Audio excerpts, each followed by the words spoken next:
Boom. Hello नमस्ते, good evening, क्या हाल चाल। मैं सिद्धार्थ शर्मा, आपका अपना एसएसटी मेंटर एक और धमाकेदार सेशन के साथ हाजिर हूं। आज हम लोग पढ़ने जा रहे हैं दोस्तों सेक्टर्स ऑफ इंडियन इकोनॉमी। ये हमारा इकोनॉमिक्स का चैप्टर नंबर 2 होने वाला है। देखिए, हमारा प्रोजेक्ट 45 अभी स्टार्ट हुआ था और देखते ही देखते आप लोग देख सकते हैं कि हम लोग दूसरे चैप्टर्स तक पहुंच गए। तो इससे पहले हम लोग आज की क्लास स्टार्ट करें, एक बार सारे बच्चे मुझे कमेंट सेक्शन में बताइए कि आपका संडे कैसा गया। आज आपने संडे कैसा गुजारा है दोस्तों। कहीं घूमने गए थे, पूरे दिन टीवी देखा, पूरे दिन पढ़ाई करी, या पूरे दिन रजाई में घुस के तुम सोए हो मेरी तरह। जल्दी से एक बार सारे बच्चे बताओ आज का संडे कैसा गया आप लोगों का। गुड इवनिंग दोस्तों, क्या हाल चाल है आप लोगों के। एक बच्चा कह रहा सर फेल हो गया। अरे यार फिर वही बात, संडे को कैसे फेल हो गया तू यार भाई यार।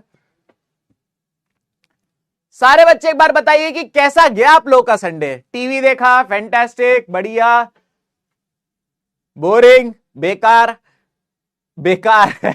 अच्छा, ये जो पढ़ाई कर रहे, जिनने कहा ना कि हमने पढ़ाई करी है बेटा, तुम लोग सोच लेना।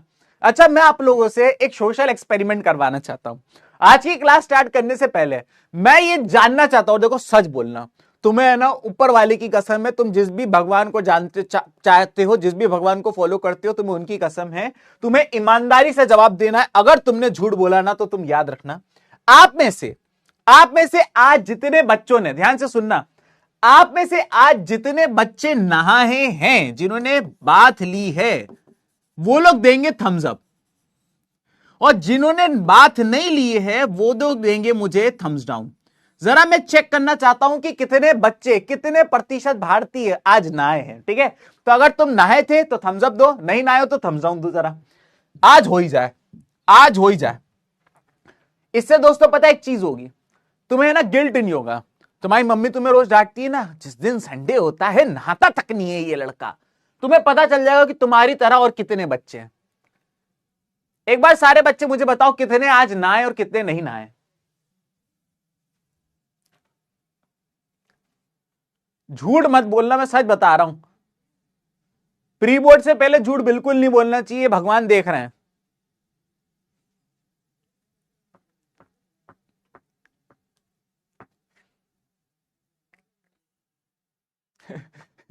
स्टूडियो वाले भैया ने भी थम्स डाउन लगाया है, यानी उन्होंने भी नहीं नहाया है।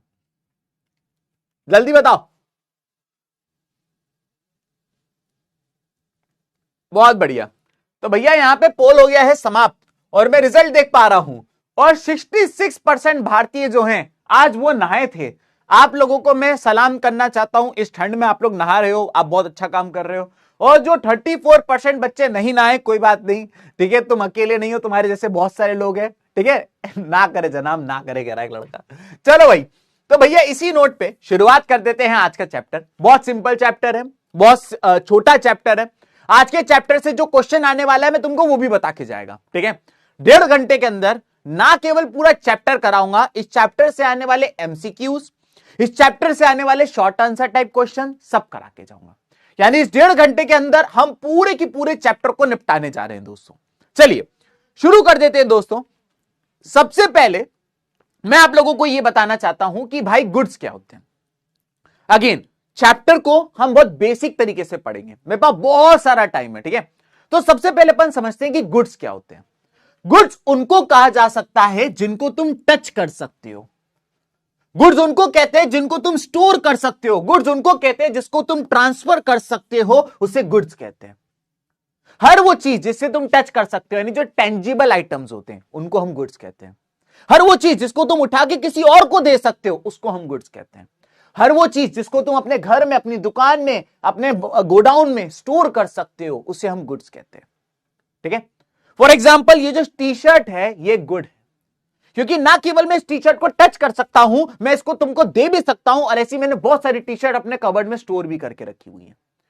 फॉर एग्जाम्पल ये पैनल गुड्स है, इस पैनल को मैं टच भी कर सकता हूं, इस पैनल को मैं तुमको ट्रांसफर भी कर सकता हूं, और इस पैनल को हम लोगों ने बहुत सारे ऐसे पैनल स्टोर भी कर रखे हमारे ऑफिस में।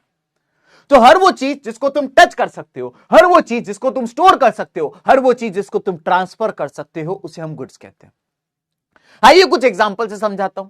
आप लोगों ने देखा होगा जेठालाल जी को, है ना, गड़ा इलेक्ट्रॉनिक के एकमेव मालिक। अब गड़ा इलेक्ट्रॉनिक्स वाले जो अंकल हैं, ये जेठालाल जी गुड्स सेक्टर के अंदर आते हैं। पूछिए क्यों? क्योंकि इनकी दुकान पे इलेक्ट्रॉनिक्स बिकते हैं। TV, mobile, speaker, washing machine, refrigerator, इनको ना केवल तुम टच कर सकते हो, इनको तुम अपने घर में स्टोर भी कर सकते हो और ये ट्रांसफर भी करते जब इनके घर में, इनकी दुकान पे कोई ग्राहक आता है। इसके बाद दूसरे नंबर पे एग्जांपल अपने पुष्पा भाऊ का, झुकेगा नहीं साला। पुष्पा भाऊ क्या करते हैं? लाल चंदन का काम करते हैं। अब पुष्पा भाऊ जो लाल चंदन का काम करते हैं, जो लाल चंदन है, ना केवल तुम इसको लाल चंदन को टच कर सकते हो, इसको तुम स्टोर कर सकते हो, इसको तुम ट्रांसफर भी कर सकते हो। इसके अलावा एक और है मिर्जापुर के कालीन भैया। कालीन भैया का कट्टों का व्यापार है दोस्तों, कट्टों का, और उन कट्टों को भी तुम टच, ट्रांसफर और स्टोर कर सकते हो। तो ये सबके सब आ जाते हैं गुड सेक्टर के अंदर। अब हम बात करते हैं सर सर्विसेज क्या होती है। सर्विस जस्ट अपोजिट होती है। सर्विस सेक्टर में वो आते हैं जिनको तुम टच नहीं कर सकते हो, जितने भी इनटेंजिबल आइटम्स होते हैं जिनको तुम टच नहीं कर सकते हो, जिनको तुम टच नहीं कर सकते हो, उसे हम लोग सर्विस कहते हैं। ये जो सर्विस सेक्टर वाली चीजें होती हैं, मैंने साफ साफ बताया, ना इनको आप टच कर सकते हो, ना इनको आप स्टोर कर सकते हो। मैंने तुम लोगों को पिछली बार एक एग्जांपल दिया था। मैंने तुमसे कहा था कि मैं काम करता हूं और उस काम के बदले मुझे पैसा मिलता है। ठीक है, मेरा काम क्या है? मैं टीचिंग करता हूं, मैं तुमको पढ़ाता हूं, मेरी पढ़ाई के बदले मुझे पैसा मिलता है। लेकिन तुम क्या मेरी पढ़ाई को पकड़ सकते हो? नहीं पकड़ सकते हो। तो इसीलिए मैं क्योंकि टीचर हूं, तो मेरे नॉलेज को तुम क्योंकि पकड़ नहीं सकते हो, तो इसीलिए टीचिंग एक सर्विस का पार्ट आता है। पुलिस वाले जो सर्विस दे रहे हैं, पुलिस वालों को उसके बदले जो भी वो काम कर रहे हैं वो सर्विस दे रहे हैं, कोई वो टेंजिबल चीज नहीं डिलीवर कर रहे होते हैं। डॉक्टर भी सर्विस दे रहे हैं, इंजीनियर सर्विस दे रहे हैं। तो हर वो चीज जिसको तुम टच नहीं कर सकते हो, हर वो चीज जिसको तुम स्टोर नहीं कर सकते हो, उसको हम लोग कहते हैं सर्विसेज। आइए इसके भी कुछ एग्जांपल समझ लेते हैं। सबसे पहला एग्जांपल है, आपने एक फेमस वेब सीरीज देखी होगी पंचायत। उस पंचायत में जो ये सचिव जी थे, ये सचिव जी जो काम करते थे उसके बदले उनको पैसा मिलता था। लेकिन क्या वो गुड सेक्टर में थे, सर्विस सेक्टर में थे? वो सर्विस सेक्टर में थे, क्योंकि वो जो भी काम करते थे तुम उस काम को छू नहीं सकते थे दोस्त। इसके अलावा दूसरा एग्जांपल है टीचर। ओफो, ये सुंदर सा लड़का कौन है? क्या बात है दोस्तों, बल्ले कुछ ज्यादा बड़े हो गए हैं मेरे, क्या बात है, जिम जा रहा हूं। तो जैसा कि मैंने बताया कि मैं भी सर्विस सेक्टर का पार्ट हूं। इसके अलावा है स्टैंड अप कॉमेडियंस, जैसे कि जाकिर भाई।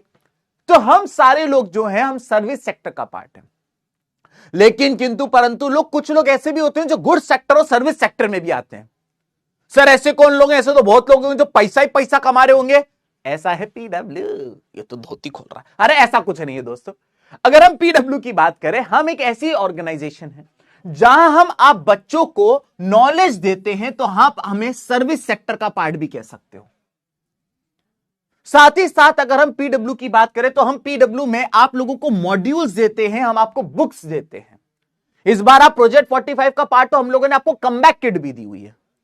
तो ये सारी जो चीजें हैं, मॉड्यूल है, बुक्स हैं, कमबैक किट है, स्टिकर्स हैं, पेंसिल पाउच है, ये सारी चीजें टेंजिबल आइटम है, तो ये गुड सेक्टर के पार्ट में भी आ जाते हैं।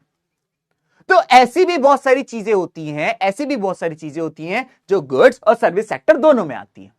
क्या आप लोग को मेरी बात समझ में आ गई? इतना समझ में आ गया तो एक बार सारे बालक चैट पे थम्स अप दे दो। क्या हाल है दोस्तों? एक बार सारे बच्चे थम्स अप दे दो, आगे बढ़े इससे हम लोग। इतना समझ आ गया? फटाफट फटाफट एक बार सारे बच्चे थम्स अप दे दो। अरे नहीं मिली वाड़ी, आ जाएगी। अब तो हमारी गलती है, तुम कोई बहुत कोने में रहते हो, तो आ जाएगी दोस्त, आ जाएगी, चिंता मत कर। चलिए, डॉली, आफरीन, हंसिका, प्रेम, सदफ, लक्ष्मी, ओम, प्रियांशु, सोनाक्षी, जुनैस, क्या बात है, क्या बात है। डन है, डन है, डन है भैया। जिनके पास कमबैक किट नहीं आई है, मैं उन बालकों को बता देना चाहता हूं, आ जाएगी। कमबैक किट हमारी तरफ से डिस्पैच हो चुकी है। बस बात क्या है कि लॉजिस्टिक्स में टाइम लगता है। तो जो आप कोई कभी कभी अमेजोन से भी चीजें मंगाते हो ना, अभी मैं आजकल सोच रहा हूं कि एक जैकेट मंगा लूं, लेकिन वो मुझसे कह रहा है 20 दिन लगेंगे अमेजोन से। मैं कह रहा हूं 20 दिन क्यों लगेंगे? तो वो कह रहा है फॉग बहुत है, ट्रेन लेट चल रही है, तो माल कैसे पहुंचेगा, प्लेन से भी नहीं पहुंचाया जा सकता, फ्लाइट कैंसिल हो गई है। तो भाई साहब, इस सब चीजों के कारण दिक्कत हो रही है, चिंता नहीं करिए, आ जाएगी, चिंता मत कर मेरी जान। चलो आगे बढ़ जाते हैं। अगले टॉपिक की तरफ हम लोग जा रहे हैं दोस्तों। सर आपने हमें गुड्स और सर्विसेज तो पढ़ा दिया, आगे क्या? आगे हम आपको बताने जा रहे हैं कि इकोनॉमिक एक्टिविटीज क्या होती है। Sir what is economic activities? Economic activities are those activities that are related to the generation of goods and services to gain profit. तो जब आप ये गुड्स या ये सर्विसेज बनाते हो ताकि आपको प्रॉफिट हो, तो उसे एक इकोनॉमिक एक्टिविटी कहते हैं। मैं फिर से एक बात बोलता हूं, जब आप ये गुड्स या ये सर्विसेज बनाते हो जिससे आपका प्रॉफिट हो, तो उसको हम इकोनॉमिक एक्टिविटी कहते हैं। मैं एक सिंपल सा एग्जांपल देता हूं तुमको। मैं एक दिन होटल गया खाना खाने, मैंने कहा भैया सब्जी लगा दो। उसने कहा कौन सी? मैंने कहा बटर पनीर मसाला। कहता ठीक है। कितने रुपए की? मैंने कहा, उसने कहा 250 रुपए की। मैंने डन है, करवा दो। फिर उसने कहा क्या सब्जी खाएगा क्या, रोटी भी तो लेगा? मैंने कहा हाँ ये तो सही कह रहा। मैंने कहा एक काम करो 5 रोटी कर दो। मेरा बिल आया 350 रुपए। मैंने कहा क्यों भैया, 250 रुपए की सब्जी थी, 350 का बिल क्यों? बोले 20 रुपए की एक रोटी थी। और मैंने कहा तब मुझे एक रोटी की वैल्यू पता चली, 20 रुपए की एक रोटी। तो जैसा कि आपने देखा, वो आदमी जो है वो ऐसा वो गुड बना रहा है, रोटी बना रहा है। रोटी को मैं गुड्स क्यों कह रहा हूं? क्योंकि ना केवल तुम रोटी को टच कर सकते हो, उसको तुम स्टोर कर सकते हो और तुम उसको ट्रांसफर भी कर सकते हो। तो उसने वो रोटी बनाई और उस रोटी से उसका प्रॉफिट हो रहा है, इसीलिए वो एक इकोनॉमिक एक्टिविटी का पार्ट है। ऑन द अदर हैंड, तुम्हारे घर में भी मम्मी रोटी बना रही है, उस टाइम पे भी वो जो रोटी है वो गुड कहलाएगी। क्यों? क्योंकि तुम उस रोटी को टच कर सकते हो, स्टोर कर सकते हो, ट्रांसफर भी कर सकते हो। लेकिन वो तुम्हारी मम्मी जो रोटी बना रही है वो एक इकोनॉमिक एक्टिविटी नहीं है। क्यों? क्योंकि उससे उनका कोई प्रॉफिट नहीं हो रहा है। अगर तुमको प्यार करना उनके लिए प्रॉफिट है, तो देखिए वो प्रॉफिट ही कमा रही है दोस्त। तो जैसा कि मैंने आपको बताया कि एक होटल वाला अगर रोटी बनाता है तो वो इकोनॉमिक एक्टिविटी है। तो हमारी मम्मी घर में रोटी बनाती है, that is not a economic activity. मैं एक और एग्जांपल देता हूं तुमको। मैं तुमको आज पढ़ा रहा हूं, मैं सर्विस प्रोवाइड कर रहा हूं तुमको। मैं तुमको पढ़ा रहा हूं, मैं तुमको एक सर्विस दे रहा हूं ना, ठीक है। मुझे इसके बदले पैसे मिल रहे हैं, तो मैं क्योंकि पढ़ा रहा हूं, इससे मुझे प्रॉफिट हो रहा है, तो मैं एक इकोनॉमिक एक्टिविटी का पार्ट हूं। लेकिन कल को मेरे बच्चे हो जाए, मोड़ा और मोड़ी हो जाए मेरी, सर शक्ल देख के लग नहीं रहा है कि आपकी शादी हो पाएगी, फिर तुम पर्सनल हुए। तो कल को मेरी शादी हो जाए, मेरे मोड़ा और मोड़ी हो जाए, तो क्या तुमको लगता है कि मैं अगर अपने बच्चों को पढ़ाऊंगा तो उसके बदले मुझे पैसा मिलेगा? सेम काम मैं यहां कर रहा हूं, लेकिन सेम काम जब मैं अपने बच्चों को के लिए करूंगा, सेम सर्विस में यहां दे रहा हूं, ये सेम सर्विस जब मैं अपने बच्चों के लिए करूंगा, तो क्या वो एक इकोनॉमिक एक्टिविटी होगी? नहीं, क्योंकि मैं अपने बच्चे को पढ़ा जरूर रहा हूं, लेकिन मुझे उससे कोई प्रॉफिट नहीं हो रहा है। तो जब आप गुड्स और सर्विसेज बनाते हो एक प्रॉफिट के लालच में, तो उसको हम कहते हैं इकोनॉमिक एक्टिविटी। यहां तक समझ में आ गया? ठीक है, एक बार सारे बच्चे इतने में थम्स अप दे दो अगर आपको इकोनॉमिक एक्टिविटी समझ में आ गया हो तो। मेरे को 2 बालक का नाम दिख रहा है जो लिख रहे हैं रिकॉर्डेड है, ठीक है। मैं आज आपको लास्ट वार्निंग दे रहा हूं, लास्ट। क्या? एक देवेश नाम का बच्चा दिख रहा है मुझे, और एक बच्चा और दिख रहा है मुझे। अगर अब आपने ये स्पैमिंग करी तो मैं बैच मैनेजर से बोल के आपको ब्लॉक करवा दूंगा। तो प्लीज जो भी आप लिख रहे हैं अपनी रिस्क पे लिखिएगा, क्योंकि बहुत सारे बच्चे हैं हमारे पास, अभी संडे का वक्त देकर आए हैं, तो मैं उनको पढ़ाने आया हूं, ये सब मैं सुनने नहीं बैठा हूं। ठीक है, बहुत बढ़िया।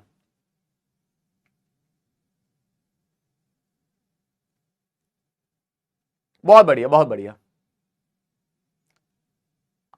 अमृता, तस्मिया, अंजलि, फातिमा, सौम्या, रिधिमा, प्रकाश,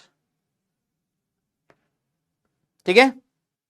चलो, एलिस कह रही है कि सर चैट बंद कर दीजिए। बेटा चैट इसलिए नहीं बंद करी जाती है कि कम से कम अगर हमारे ऑडियो वीडियो में कोई दिक्कत होगी या मेरा लैग होना शुरू हो जाएगा ये वीडियो, तो आप लोग मुझे बता पाओगे, है ना।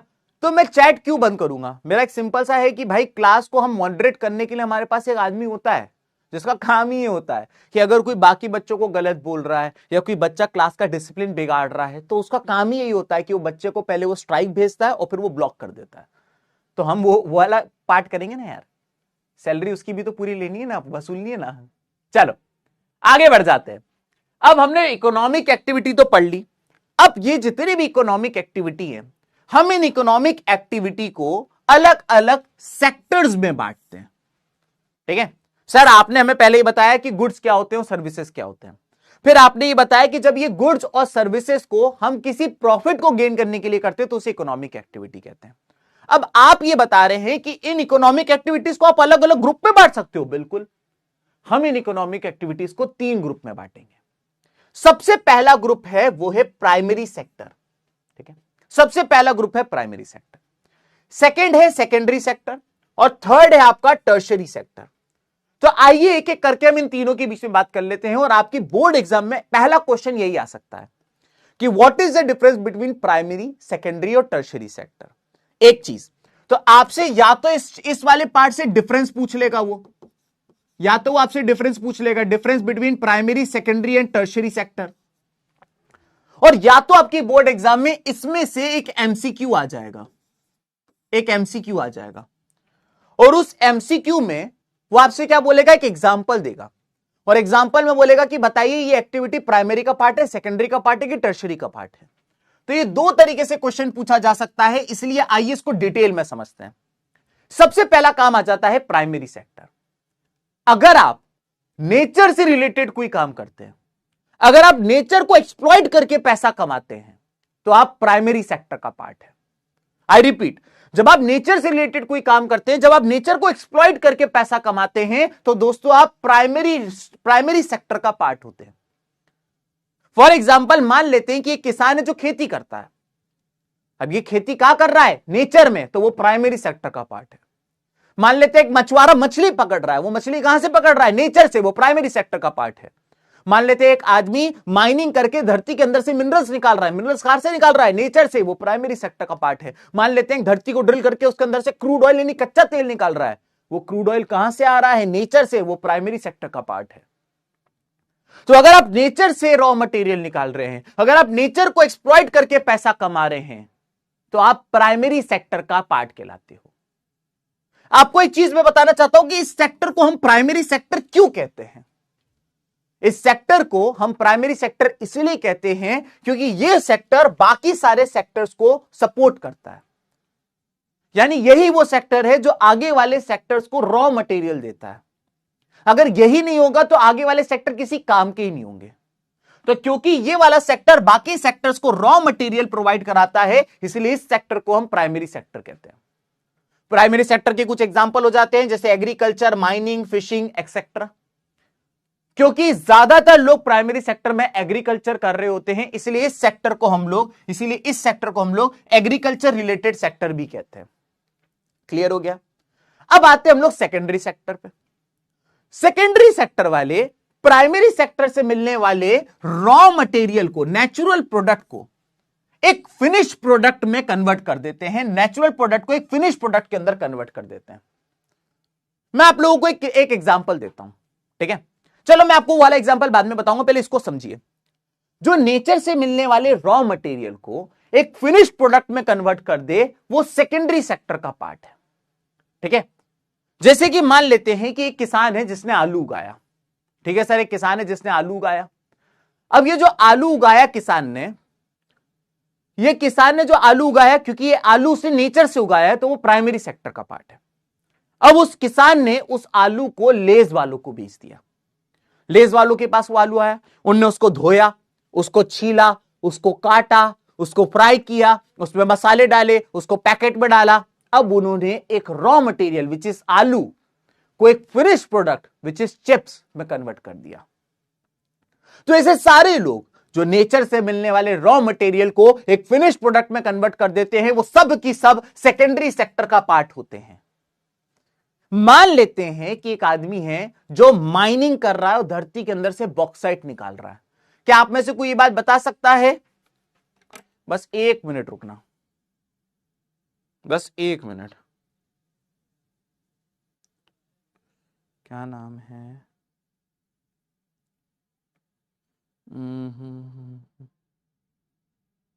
Thank you Ishika, thank you so much. आप लोग तब तक मुझे ये बताइए कि बॉक्साइट से कौन सा मेटल निकाला जाता है? लिख बेटा, एक बार और लिख। हाँ, तुम लोग को पहले से पता था क्या?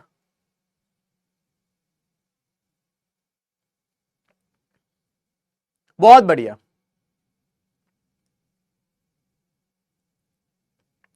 अब लिख ही नहीं रहा।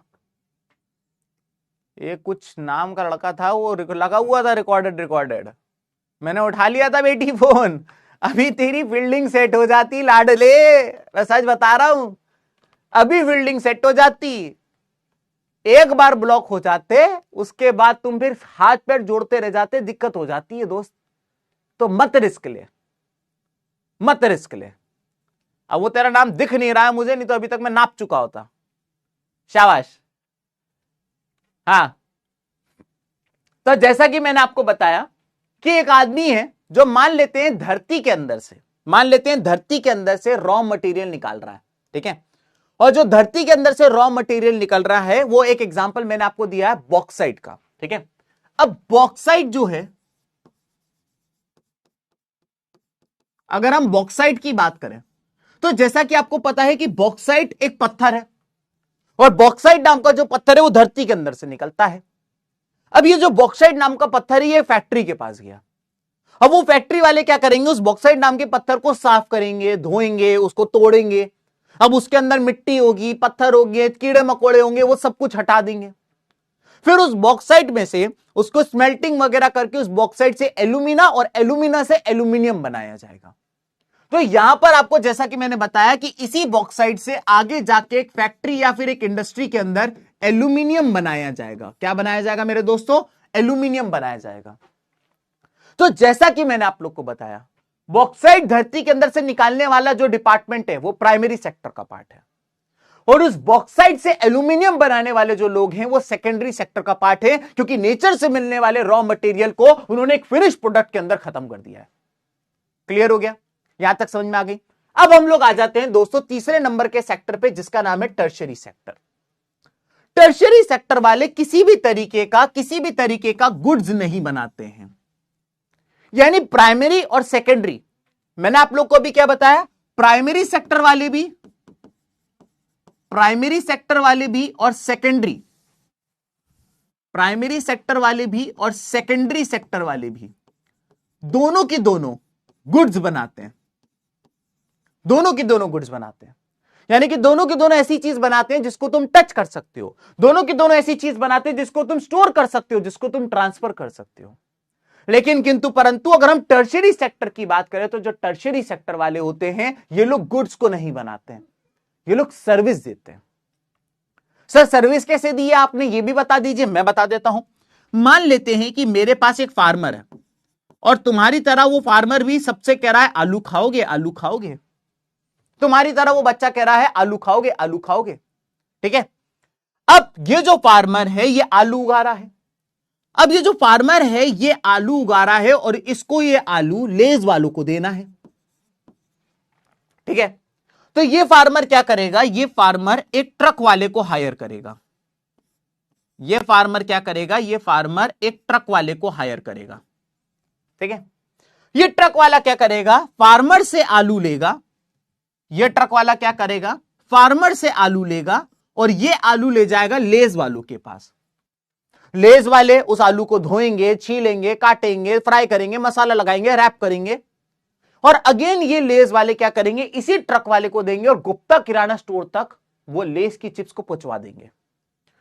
तो जैसा कि आपने देखा, ये जो ट्रक वाले भैया थे, ये ट्रक वाले भैया ने खुद कोई चीज नहीं बनाई, बस ये क्या कर रहे हैं? अपनी सर्विस प्रोवाइड कर रहे हैं। और इनकी सर्विस क्या है? ट्रांसपोर्टेशन। ये ट्रांसपोर्टेशन कर रहे हैं प्राइमरी सेक्टर वालों के लिए भी, ये ट्रांसपोर्टेशन कर रहे हैं सेकेंडरी सेक्टर वालों के लिए भी। तो जो टर्शियरी सेक्टर वाले होते हैं, ये जो ट्रक वाले भैया, ये टर्शियरी सेक्टर से बिलोंग करते हैं। जो टर्शियरी सेक्टर वाले होते हैं वो किसी भी तरीके का गुड्स नहीं बनाते हैं, ये सिर्फ और सिर्फ सर्विसेज देते हैं। और ये सर्विस किसको देते हैं? प्राइमरी और सेकेंडरी सेक्टर वालों को। मैं एक एग्जांपल हूं इसका, मैं एग्जांपल हूं टर्शियरी सेक्टर का, क्योंकि मैं पढ़ा रहा हूं। मेरी जो चीज है, मैं जो आपको जिससे मैं पैसे कमा रहा हूं, वो गुड्स नहीं है, क्योंकि मेरी पढ़ाई को तुम टच नहीं कर सकते हो। लेकिन मैं जो आपको दे रहा हूं वो सर्विस है, क्योंकि तुम मेरी पढ़ाई को टच नहीं कर सकते हो। अब मैं जो पढ़ा रहा हूं, आप में से हो सकता है बहुत सारे बच्चे ऐसे होंगे जिनके पापा प्राइमरी सेक्टर का पार्ट होंगे। हो सकता है आपके पापा फार्मर होंगे, हो सकता है आपके पिताजी माइनिंग करते होंगे, हो सकता है आपके पिताजी फिशरमैन होंगे, तो हो सकता है आपके पिताजी प्राइमरी सेक्टर का पार्ट होंगे। या हो सकता है कि आपकी खुद की कोई फैक्ट्री हो या इंडस्ट्री हो, तो हो सकता है आपके पिताजी सेकेंडरी सेक्टर का पार्ट होंगे। तो मैं क्या कर रहा हूं, चाहे आपके पिताजी प्राइमरी के पार्ट हो, चाहे आपके पिताजी टर्शरी के सेकेंडरी के पार्ट हो, मैं उनके बच्चों को पढ़ा के दोनों को सर्विस दे रहा हूं। तो टर्शरी सेक्टर वाले गुड्स नहीं बनाते हैं, सिर्फ सर्विसेज देते हैं, और वो भी किसको, प्राइमरी और सेकेंडरी को। तो अगर आपको प्राइमरी, सेकेंडरी और टर्शरी सेक्टर तीनों समझ में आ गया तो एक बार सारे बच्चे मुझे थम्स अप देकर बताइए अगर आपको तीनों समझ में आ गया तो। तब तक हम पानी पी लेते हैं।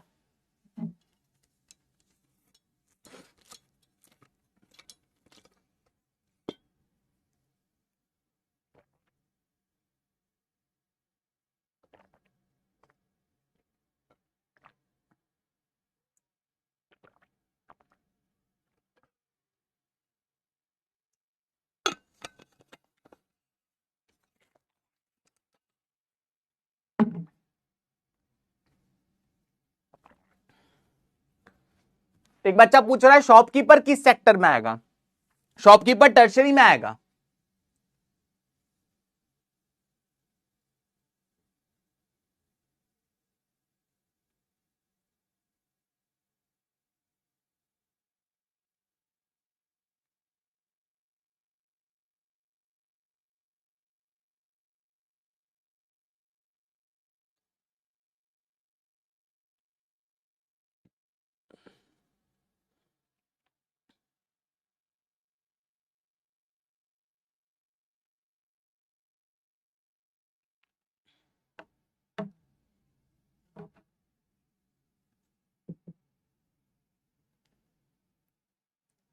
समझ गए?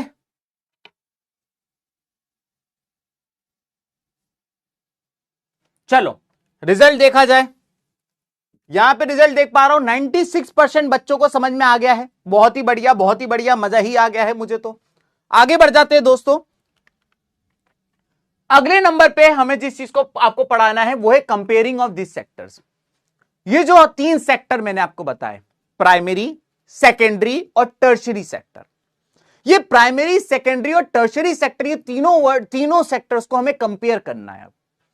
हमें देखना है कि देश के जीडीपी में सबसे ज्यादा कंट्रीब्यूशन किस सेक्टर का है, प्राइमरी का है, सेकेंडरी का है कि टर्शरी का है। सर आपको यह क्यों करना है?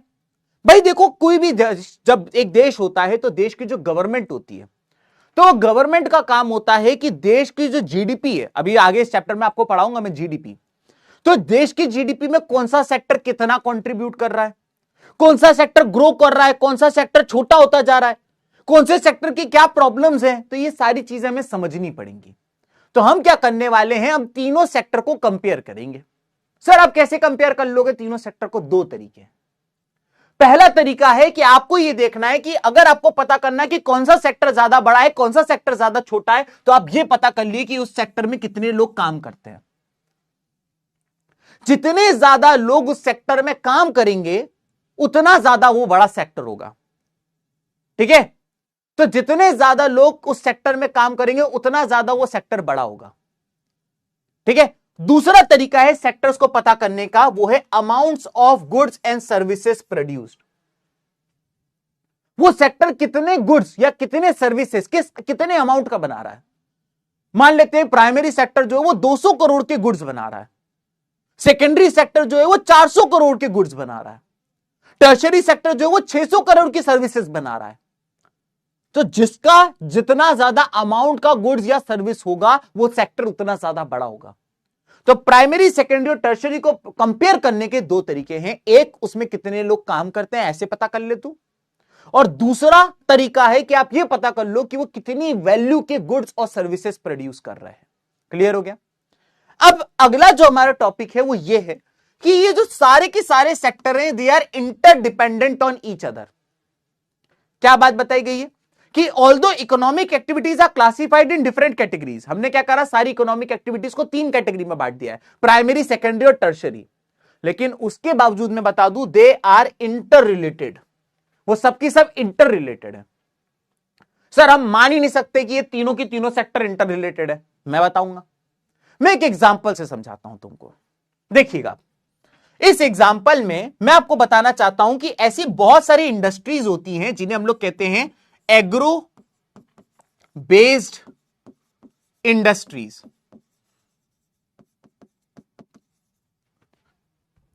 अब ये जो एग्रो बेस्ड इंडस्ट्रीज होती हैं, ये ऐसी चीजें बनाती हैं जो चीजें एग्रीकल्चर वालों को चाहिए रहती है। फॉर एग्जाम्पल, ये एग्रो बेस्ड इंडस्ट्री में अगर कोई ऐसी इंडस्ट्री है जो फर्टिलाइजर बना रही है, अब ये फर्टिलाइजर यहां बन रहा है लेकिन इस फर्टिलाइजर की जरूरत इनको है। कोई ऐसी इंडस्ट्री है जो मान लेते हैं टूल्स बना रही है, मान लेते हैं कि वो फावड़ा बना रहे हैं, कुल्हाड़ी बना रहे हैं, या कोई ऐसी इंडस्ट्री जो मान लेते हैं ट्रैक्टर बना रहा है, या कोई ऐसी इंडस्ट्री जो मान लेते हैं हार्वेस्टर बना रहा है, या कोई ऐसी इंडस्ट्री जो मान लेते हैं कि आपका इंसेक्टिसाइड और पेस्टिसाइड बना रहा है, इंसेक्टिसाइड या पेस्टिसाइड बना रहा है। तो जैसा कि मैंने आपको बताया कि ये जो इंडस्ट्रीज हैं, ये ऐसी चीज बना रही हैं जो प्राइमरी सेक्टर के लोगों को चाहिए। तो आपने देखा कि ये वाले लोग इन पर डिपेंडेंट हैं।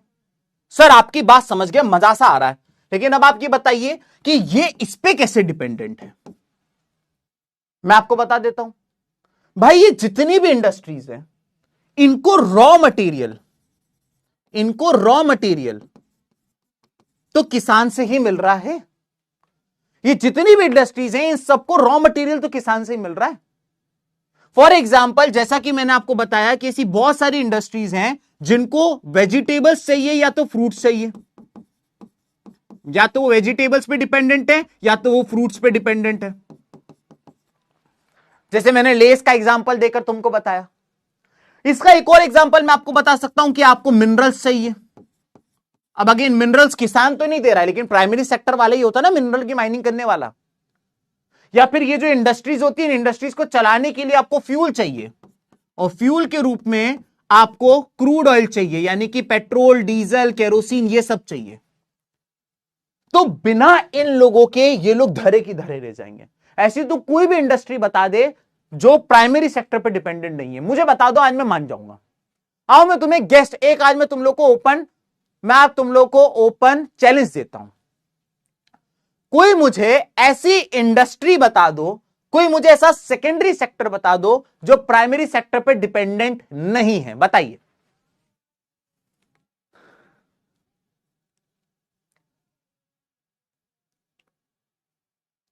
शिवम, अपन लास्ट में इस बारे में बात करेंगे।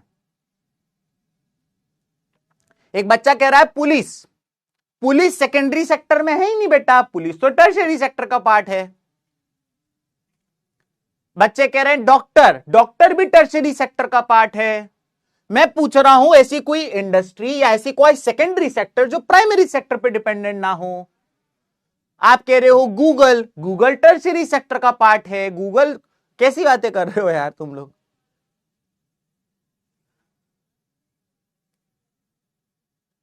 एक बच्चा कह रहा है सीमेंट इंडस्ट्री। बेटा सीमेंट, हां एक ये बात चलो मैं समझा सकता हूं। सीमेंट इंडस्ट्री जो है, सीमेंट जो बना रहा है वो सीमेंट पत्थर से बनता है। वो सीमेंट जिप्सम नाम के केमिकल से बनता है, पाउडर से बनता है। सीमेंट को बनाने के लिए लाइमस्टोन चाहिए रहता है। ये सबकी सब नेचर से ही तो आता है। एक बच्चा कह रहा है फिल्म इंडस्ट्री, नाम उसका फिल्म इंडस्ट्री है, लेकिन फिल्म इंडस्ट्री वाले क्योंकि नेचर से रिलेटेड कोई काम नहीं कर रहे हैं, ना वो खेती कर रहे हैं, ना वो फिशिंग कर रहे हैं, ना वो माइनिंग कर रहे हैं, ना वो ऑयल एक्सट्रैक्शन कर रहे हैं, तो वो प्राइमरी सेक्टर का पार्ट नहीं है। वो प्राइमरी सेक्टर से मिलने वाली किसी भी चीज को सेकेंडरी सेक्टर में नहीं कन्वर्ट कर रहे हैं, फिनिश प्रोडक्ट में नहीं कन्वर्ट कर रहे हैं, तो इसलिए वो सेकेंडरी सेक्टर का भी पार्ट नहीं है। फिल्म में एक्टिंग करी जाती है, और एक्टिंग करने वाले जो लोग हैं अगेन वो मेरी तरह है, ठीक है, तो वो भी एक सर्विस प्रोवाइड कर रहा है। चलो बहुत बढ़िया। अब अपन लोग आ जाते हैं, ठीक है सर ये लोग इन पर डिपेंडेंट है, वो लोग इन पर डिपेंडेंट है, आप इनका बताइए टर्शियरी सेक्टर कैसे बाकियों से डिपेंडेंट है। मैं आप लोग को एक एग्जांपल से बताता हूं। टर्शियरी सेक्टर के जो लोग होते हैं, जैसे कि मान लेते हैं हमने बात कर ली टर्शियरी सेक्टर का एक एग्जांपल है बैंकिंग। क्या एग्जांपल ले लिया मैंने आपके सामने? बैंकिंग। अब जो ये बैंकिंग वाले लोग हैं, ठीक है, इस बैंक की जरूरत इनको भी है लोन के लिए, और इस बैंक वालों की जरूरत इनको भी है। बात तो सही कह रहे हो सर आप। तो देखा आप, ये दोनों की दोनों इस पे डिपेंडेंट है।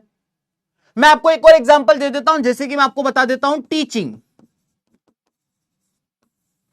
टर्शरी सेक्टर का पार्ट है। किसान का बच्चा भी इन पे डिपेंडेंट है, इंडस्ट्रीज के मालिक का बच्चा भी इन पे डिपेंडेंट है। ठीक है सर, ये भी बात समझ में आ गई। तो ये लोग इस पे डिपेंडेंट है, लेकिन ये इन पे डिपेंडेंट है, ये कैसे बोल देंगे आप? भाई मैं आज आपको पढ़ा पा रहा हूं क्योंकि मैंने खाना खाया है, खाने से मुझे एनर्जी मिलती है। अगर ये किसान नहीं होता तो देश में एग्रीकल्चर नहीं होता, देश में एग्रीकल्चर नहीं होता तो आज मैं खाना नहीं खा पाता, और अगर मैं खाना नहीं खा पाता तो आज मैं टीचिंग नहीं कर पाता। क्लियर हो गया? तो जैसा कि मैंने आपको बताया, प्राइमरी सेक्टर हो चाहे सेकेंडरी सेक्टर हो चाहे टर्शियरी सेक्टर हो, they all are interdependent on each other. यहां तक समझ में आ गया? तो एक बार सारे बच्चे थम्स अप दे दो। इतना समझ गए हो तो एक बार सारे बच्चे थम्स अप दे दो।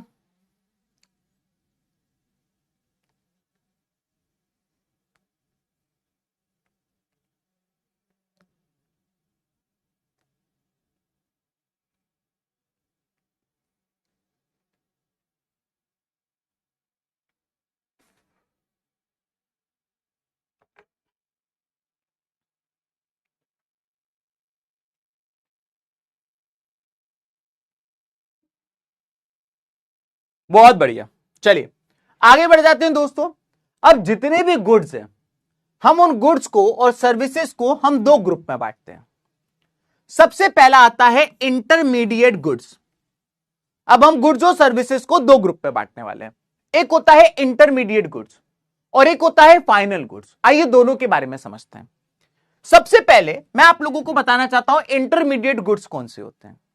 इंटरमीडिएट गुड्स उनको कहा जाता है जो अभी डायरेक्ट कंज्यूमर को नहीं मिल रहा है। अभी ये गुड्स जो है इसका और कन्वर्ट होना, इसका और ट्रांसफर होना बाकी है। तो वो सारे के सारे गुड्स जो अभी ग्राहक के पास, कंज्यूमर के पास नहीं जाने वाले हैं, अभी ये और किसी चीज में कन्वर्ट होने वाले हैं, अभी ये और किसी चीज में कन्वर्ट होने वाले हैं, वो सारी चीजों को हम इंटरमीडिएट गुड्स और सर्विस कहते हैं। जैसे कि सर एक एग्जांपल हो जाए, लो अभी बता देता हूं। मान लेते हैं कि एक किसान ने गेहूं उगाया, यानी कि वीट उगाया। ये वीट उगाया, क्या ये वीट डायरेक्ट तेरे घर आ रहा है? नहीं। किसान ने जो वीट उगाया, अभी ये वीट मेरे घर नहीं आ रहा है, अभी ये वीट को किसी और चीज में कन्वर्ट करना बाकी है, अभी इसका फर्दर प्रोडक्शन होना बाकी है। तो ये वीट को उठा के हमने, जो किसान ने 10 रुपए का ये जो वीट उगाया, इस वीट को उठा के हमने एक आटा चक्की वाले को दे दिया। अब वो जो आटा चक्की वाला है, वो आटा चक्की वाला क्या कर रहा है? वो आटा चक्की वाला वीट को फ्लावर में कन्वर्ट कर रहा है, आटे में कन्वर्ट कर रहा है। अब आपको क्वेश्चन पूछना है, क्या ये आटा मेरे पास आने वाला है, कंज्यूमर के पास, ग्राहक के पास? अगर तुम आटा चक्की से ये आटा लेकर आ गए तो ये आटा अब कहलाएगा फाइनल गुड। लेकिन अभी जो मैं एग्जांपल लेकर आया हूं, इसमें ये आटा जो है ये फाइनल गुड नहीं कहलाया गया है, क्योंकि अब इस आटे को मैं लेकर जा रहा हूं बिस्किट कंपनी के पास। अब ये बिस्किट कंपनी वाले क्या कर रहे हैं? उस आटे में बटर मिला रहे हैं, शक्कर मिला रहे हैं, फ्लेवर मिला रहे हैं, और उस आटे से यानी कि फ्लावर से वो लोग क्या कर रहे हैं? बिस्किट बना रहे हैं। तो जैसा कि मैंने आपको ये वाला एग्जांपल बताया, इस एग्जांपल में किसान द्वारा उगाया गया गेहूं, या फिर इस आटा चक्की द्वारा पीसा गया आटा, या इस फैक्ट्री में बना हुआ बिस्किट, ये सब की सब इंटरमीडिएट प्रोडक्ट है। क्योंकि ये वो प्रोडक्ट है जो अभी मेरे हाथ, यानी ग्राहक के हाथ, यानी कंज्यूमर के हाथ नहीं लगे हैं। अभी ये कन्वर्ट होते जा रहे हैं, ट्रांसफर होते जा रहे हैं। गेहूं से आटा बना, आटा से बिस्किट बना। इस तरीके के प्रोडक्ट्स को हम लोग इंटरमीडिएट प्रोडक्ट्स कहते हैं दोस्तों। क्लियर हो गया? अब मैं आप लोगों को यहां पे एक चीज बताना चाहता हूं। यहां पे मैंने एक वर्ड लिखा हुआ है कि जो ये इंटरमीडिएट प्रोडक्ट्स होते हैं, इनको हम लोग जीडीपी में इंक्लूड नहीं करते हैं। They are not included in GDP. Sir कैसे बा? मैं आप लोग को बता देता हूं, ध्यान से सुनना। वो प्रोडक्ट जो डायरेक्ट कंज्यूमर ग्राहक के पास नहीं गया है, अभी वो दूसरी चीज में ट्रांसफर, तीसरी चीज में ट्रांसफर हो रहा है, उसे इंटरमीडिएट गुड्स कहते हैं। ठीक है? अब अगर मान लेते हैं कि गेहूं कटा और गेहूं कटने के बाद चक्की गया, चक्की में इसका आटा बना, तुम इसको यहीं से उठा के लिया है, तो इस केस में आटा फाइनल गुड कहलाएगा। अब तुम बोलोगे सर आपने तो ये बिस्किट कंपनी वाले को भी इंटरमीडिएट गुड में रखा है, हम तो बिस्किट खाते हैं, हमारे पास तो बिस्किट आ गया है। क्या तुम बिस्किट फैक्ट्री से खरीद के खाते हो? नहीं, जब तक वो बिस्किट फैक्ट्री में है तब तक वो बिस्किट इंटरमीडिएट ही कहलाएगा। लेकिन जैसे ही वो बिस्किट उठा के एक दुकानदार के पास आ जाता है, जैसे ही वो बिस्किट उठा के एक शॉपकीपर के पास आ जाता है, अब वो बिस्किट एक फाइनल प्रोडक्ट कहलाता है, क्योंकि अब ये डायरेक्ट ग्राहक के पास, कंज्यूमर के पास जाने वाला है। अब तुम उसके पास जाओगे और जाके बोलोगे भैया भैया 20 रुपए का पार्ले जी दे दो, समझे? अब ये तुम डायरेक्ट कंज्यूम करने वाले हो, अब ये तुम्हारे पास डायरेक्ट जाने वाला है। क्लियर हो गया? तो जो सिंपल सी डेफिनेशन मैंने आपको बताई है, क्या बताया मैंने आप लोग को, कि अगर एक ऐसी चीज है जो कंज्यूमर ग्राहक के पास नहीं जाने वाली है, वो एक चीज से दूसरी, दूसरी में तीसरी में ट्रांसफर होने वाली है, तो उसे इंटरमीडिएट प्रोडक्ट कहते हैं। लेकिन जैसे ही वो कंज्यूमर के पास चली जाती है, जैसे ही वो कंज्यूमर के पास आ जाती है, तो उसको हम लोग फाइनल गुड्स कहते हैं। ठीक है? अब मैं तुम्हें यहां पे एक कॉन्सेप्ट और सिखाना चाहता हूं। वो एक कॉन्सेप्ट क्या है सर? जरा ध्यान से सुनो। ये जो किसान है, मैं आपको ये वाला पॉइंट समझा रहा हूं, ये वाला पॉइंट, कि इसको हम जीडीपी में क्यों नहीं काउंट करते हैं। आइए इसको समझते हैं। एक किसान है, इस किसान ने जो गेहूं उगाया, उस गेहूं की कॉस्ट थी 10 रुपए। किसान ने जो गेहूं उगाया, उस गेहूं की कॉस्ट थी 10 रुपए। ठीक है? अब ये गेहूं आटा चक्की पे गया, और आटा चक्की पे जाने के बाद जैसे ही वो गेहूं पिसा, इसकी कॉस्ट हो गई 20 रुपए। सर कॉस्ट कैसे बढ़ गई? अरे यार 20 रुपए में 10 रुपए तो किसान ने ले लिए थे, क्योंकि मैंने आपको बताया किसान ने गेहूं की कॉस्ट 10 रुपए रखी थी। अब इस आटा चक्की वाले ने उस गेहूं को पीसा है, उसकी इलेक्ट्रिसिटी लगी, उसकी मशीन लगी, उसकी खुद की मेहनत लगी है, तो वो कुछ एक्स्ट्रा पैसा लेगा ना। तो उस 10 रुपए के गेहूं पे उसने 10 रुपए एक्स्ट्रा लिए, अब उस गेहूं की वैल्यू हो गई है 20 रुपए। यानी आपने एक बात नोटिस करी, ये जो इंटरमीडिएट गुड्स होते हैं, जब ये एक स्टेप से दूसरी स्टेप में जाते हैं तो इनकी वैल्यू बढ़ जाती है, और जो इनकी वैल्यू एक स्टेप से दूसरी स्टेप जाते वक्त बढ़ जाती है, उसको कहा जाता है ग्रॉस वैल्यू एडेड। आज से कुछ साल पहले तक की एनसीईआरटी में जीवीए यानी ग्रॉस वैल्यू एडेड का कॉन्सेप्ट नहीं था, अब आ गया है। What is gross value added? जब भी कोई गुड एक पार्ट से दूसरी पार्ट में जाता है तो उसकी वैल्यू में इंक्रीज आता है। इधर से इधर जाते हुए उसकी वैल्यू में जो इंक्रीज आता है उसको कहा जाता है ग्रॉस वैल्यू एडेड। मैं आप लोगों को एक और एग्जांपल देता हूं। अब ये जो आटा चक्की वाले अंकल हैं, इन्होंने 20 रुपए का अपना आटा इनको दिया। अब इन्होंने क्या करा, उस 20 रुपए के आटे में बटर मिलाया, शक्कर मिलाई, फ्लेवर मिलाया, बेक किया, और वो 20 रुपए के आटे की वैल्यू जैसी बिस्किट बनके तैयार हुआ तो उसकी वैल्यू 40 रुपए हो गई। सर ये 40 रुपए का कैसे हो गया? क्योंकि 10 रुपए का तो गेहूं था, उसमें 10 रुपए उसमें से इसने लिए थे, और फिर इनने बटर मिलाया, शक्कर मिलाई, फ्लेवर मिलाए, मेहनत करी, बेक किया, तो उसकी भी तो कुछ वैल्यू ऐड होगी। तो अब वो आटा यहां पे जाने के बाद 40 रुपए हो गया। तो जैसा कि आपने देखा, जब ये यहां से यहां गया था तो इसकी वैल्यू बढ़ी, जब ये यहां से यहां गया था तो इसकी वैल्यू बढ़ी। तो जब भी आपसे जीवीए निकालने को आएगा तो वो आपसे 2 स्टेप के बीच का बोलेगा। अगर तुम मुझसे बोलो सर जीवीए, तो मैं पूछूंगा कब से कब के बीच में। जब फार्मर से फ्लावर मिल के पास गया तो जीवीए हुआ, यहां पे 20 रुपए था, यहां पे इसकी वैल्यू 10 रुपए थी। अगर आपको जीवीए निकालना है तो इस वाली वैल्यू को इस वाली वैल्यू से माइनस कर दो, 20 में से 10 माइनस करो, 10 रुपए, यानी इस स्टेप पे जीवीए 10 रुपए आया है। आप बोलो सर जीवीए, तो मैं तुम्हारा दूसरा क्वेश्चन पूछूंगा कहां के लिए, क्योंकि इधर से इधर जाते वक्त जब यहां पे 20 रुपए का था, वहां पे 40 रुपए था। अगर तुम्हें जीवीए निकालना है तो इस वाली वैल्यू को इस वाली वैल्यू से माइनस कर दो, तो इस स्टेप पे जो वैल्यू ऐड हुई है वो आ गया यहां का जीवीए, यहां पे 20 रुपए बढ़ा है। क्लियर हो गया? तो जैसा कि मैंने आपको बताया, इंटरमीडिएट प्रोडक्ट और फाइनल गुड्स में क्या डिफरेंस होता है, फिर से बता देता हूं, उसके बाद में एक बार पोल करवाऊंगा, ध्यान से सुनना। इंटरमीडिएट गुड्स उन्हें कहा जाता है, इंटरमीडिएट गुड्स उन्हें कहा जाता है जो ग्राहक यानी कंज्यूमर के पास नहीं जाने वाला है। ठीक है? अभी ये जो चीज है ये अभी है, अब इसको दूसरी चीज में ट्रांसफर किया जाएगा, फिर दूसरी से तीसरी चीज में ट्रांसफर किया जाएगा। एग्जाम्पल के लिए, किसान ने गेहूं उगाया, ये गेहूं ग्राहक के पास नहीं जाएगा, क्योंकि ये गेहूं जाएगा आटा चक्की वाले के पास, वो उस गेहूं से आटा बनाएगा। अब ये आटा अगर तुम यहीं से लेकर चले जाते हो तो तुम्हारे लिए आटा फाइनल प्रोडक्ट हो जाएगा, लेकिन मैंने जो एग्जांपल लिया है उसमें ये आटा भी और आगे जाने वाला है, इसलिए मेरे लिए ये आटा इंटरमीडिएट गुड है। क्योंकि अब इस आटे को मैं उठा के देने वाला हूं बिस्किट वाले के पास, वो बिस्किट वाले अंकल उस आटे में बटर मिलाएंगे, शक्कर मिलाएंगे, फ्लेवर मिलाएंगे और उस आटे का बिस्किट बनाएंगे। लेकिन अभी भी ये इंटरमीडिएट प्रोडक्ट नहीं, क्योंकि अभी भी ग्राहक डायरेक्ट फैक्ट्री से नहीं उसको उठा रहा है। अब ये फैक्ट्री से जाएगा शॉपकीपर के पास, और शॉपकीपर से तुम, मैं, ग्राहक, कंज्यूमर के रूप में इससे खरीदेंगे। तो जब वो हमारे हाथ में आ जाएगा तब वो कहलाएगा फाइनल गुड। फिर मैंने आपको दूसरी चीज क्या बताई कि जितने भी इंटरमीडिएट गुड्स होते हैं, जब वो एक स्टेज से दूसरी स्टेज में जाते हैं तो उसकी वैल्यू इंक्रीज हो जाती है। ऑब्वियस सी बात है, अब इसकी वैल्यू 20 रुपए, क्यों? क्योंकि 10 रुपए तो इसके थे उसमें से, और 10 रुपए इसकी भी तो मेहनत लगी।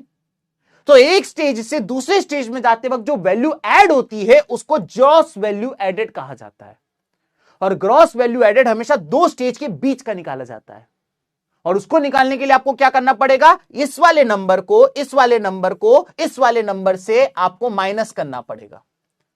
तो इस स्टेज का जीवीए निकालना है तो इसकी वैल्यू को इससे माइनस कर दो, अगर इस स्टेज का जीवीए निकालना है तो उसकी वैल्यू को इससे माइनस कर दो। हर स्टेज में एक वैल्यू ऐड होती है, that is called gross value added. क्या तुम्हें इंटरमीडिएट गुड्स और फाइनल गुड्स समझ में आ गया? तो एक बार सारे बच्चे मुझे थम्स अप देकर बताओ इतना समझ में आया कि नहीं आया। थैंक यू आकृति, थैंक यू सो मच बेटा।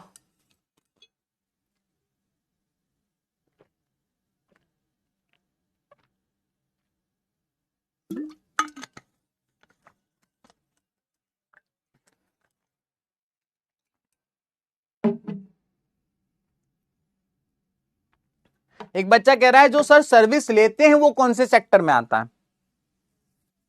बेटा अभी तो बताया, सर्विस सेक्टर वाले अपनी सर्विस प्राइमरी और सेकेंडरी वालों को भी देते हैं और खुद को भी देते हैं।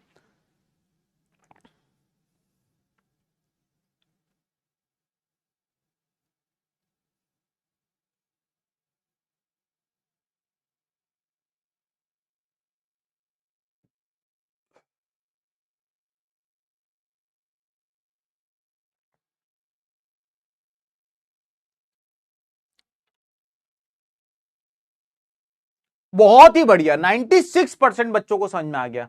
मैं तुमको एक भाई बहुत ही कायदे की बात बताना चाहता हूं कि ये सारी चीजें स्कूल में इतना डिटेल में नहीं पढ़ाई जाती है, ठीक है? और मैं आपको साफ बात बोल रहा हूं कि भले मुझे क्लासेस कम मिली है, लेकिन मैं कसम खा के तुमको कहना चाहता हूं कि क्वालिटी से कोई कॉम्प्रोमाइज में नहीं करने वाला हूं, ठीक है? मुझे बोला गया है कि भाई आपको ये चैप्टर को कराने के लिए इतनी क्लास मिलेगी, लेकिन मैं तब भी उस क्लास को भले मैं 2 घंटे में खत्म करूं, लेकिन मैं सिलेबस पूरा कराऊंगा। चलिए, अब सर आपने बार बार एक बात बोली कि जो इंटरमीडिएट गुड्स होते हैं they are not included in GDP, whereas जो फाइनल गुड्स होते हैं they are included in GDP. What is GDP? GDP होता क्या है, आइए ये बताता हूं। अब अगर आपको जीडीपी पता करना है, जीडीपी का फुल फॉर्म होता है gross domestic product. Gross domestic product. जब आपको जीडीपी निकालनी है तो आपको क्या करना है कि आपके देश के प्राइमरी सेक्टर वाले, आपके देश के सेकेंडरी सेक्टर वाले और आपके देश के टर्शरी सेक्टर वाले, आपके देश के प्राइमरी सेक्टर वाले, आपके देश के सेकेंडरी सेक्टर वाले, आपके देश के टर्शरी सेक्टर वाले, ये तीनों की तीनों मिलके एक साल के अंदर अब कंट्री के अंदर ही, विद इन द कंट्री, एक साल के अंदर कंट्री के अंदर ही वो जितने भी final goods and services produce करते हैं, उससे देश की जीडीपी निकल के आती है। I repeat, primary, secondary, tertiary, ये तीनों मिलके एक साल के अंदर कंट्री के अंदर कितने फाइनल गुड्स और सर्विसेज बनाते हैं वो उस देश की जीडीपी बताते हैं। अब आपको पता चला मैंने ये फाइनल वर्ड को इतनी देर तक क्यों समझाया तुमको। क्यों? मैंने इसीलिए बताया आपको कि जीडीपी में किसान का 10 रुपए का कंट्रीब्यूशन नहीं गिना जाएगा, क्योंकि वो इंटरमीडिएट है। आटा चक्की वाले का 10 रुपए, क्योंकि इसने 10 रुपए था, 10 रुपए इसने भी बढ़ाए, तो 10 रुपए का इसका कंट्रीब्यूशन भी नहीं गिना जाएगा, 20 रुपए का इसका कंट्रीब्यूशन भी नहीं गिना जाएगा। हम जब जीडीपी काउंट करेंगे तो हम डायरेक्ट फाइनल गुड्स को इंक्लूड करेंगे। क्यों फाइनल गुड्स ही क्यों?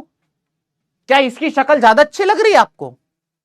इसकी मेहनत इसके कंट्रीब्यूशन को देश की जीडीपी में गिनोगे, और बाकियों ने जो इतना सारी मेहनत करी उनकी कंट्रीब्यूशन को देश में क्यों नहीं गिनोगे? मैं बता देता हूं कि भाई ये जो अंकल हैं, मैंने पूछा अंकल बिस्किट कितने का दिया, इन्होंने कहा बिस्किट 50 रुपए का दिया। अब मैं कह रहा हूं अरे मोरी मैया इतना महंगा बिस्किट, क्योंकि वो इतना महंगा बिस्किट इसलिए है क्योंकि इसी कॉस्ट के अंदर फार्मर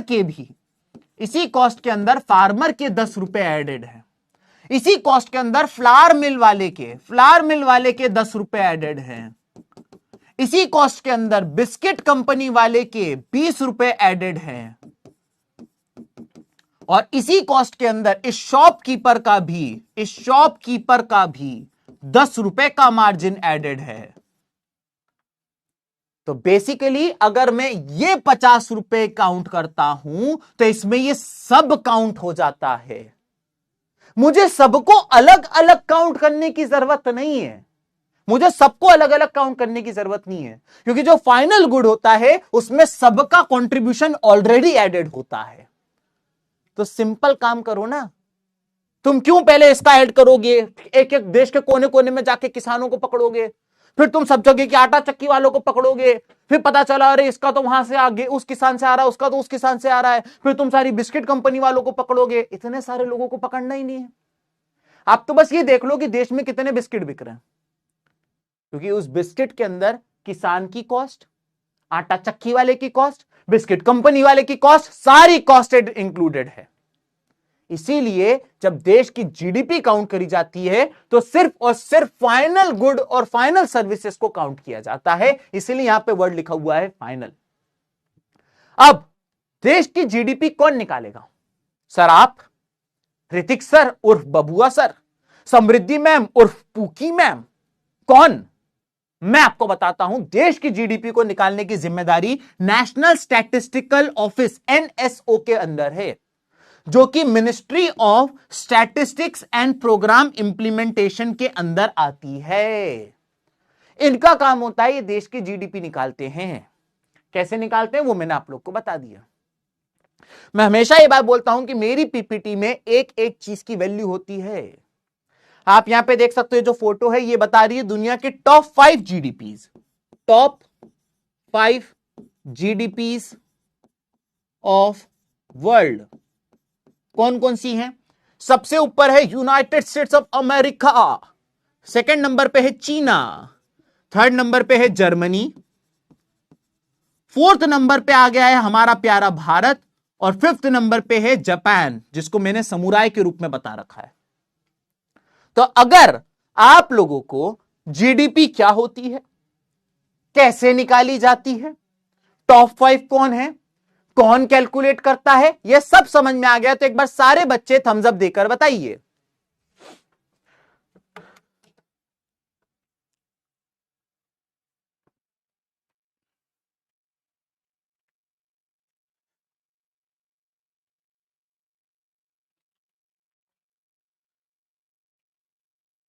मैंने पोल चालू कर दिया ना? नहीं, पोल में नहीं पूछना है। अरे ऐसे ही बता दो यार, टाइम लगता है, फिर वो पोल 30 सेकंड चलता है। पूछे है क्यों के कुछ भी न जान।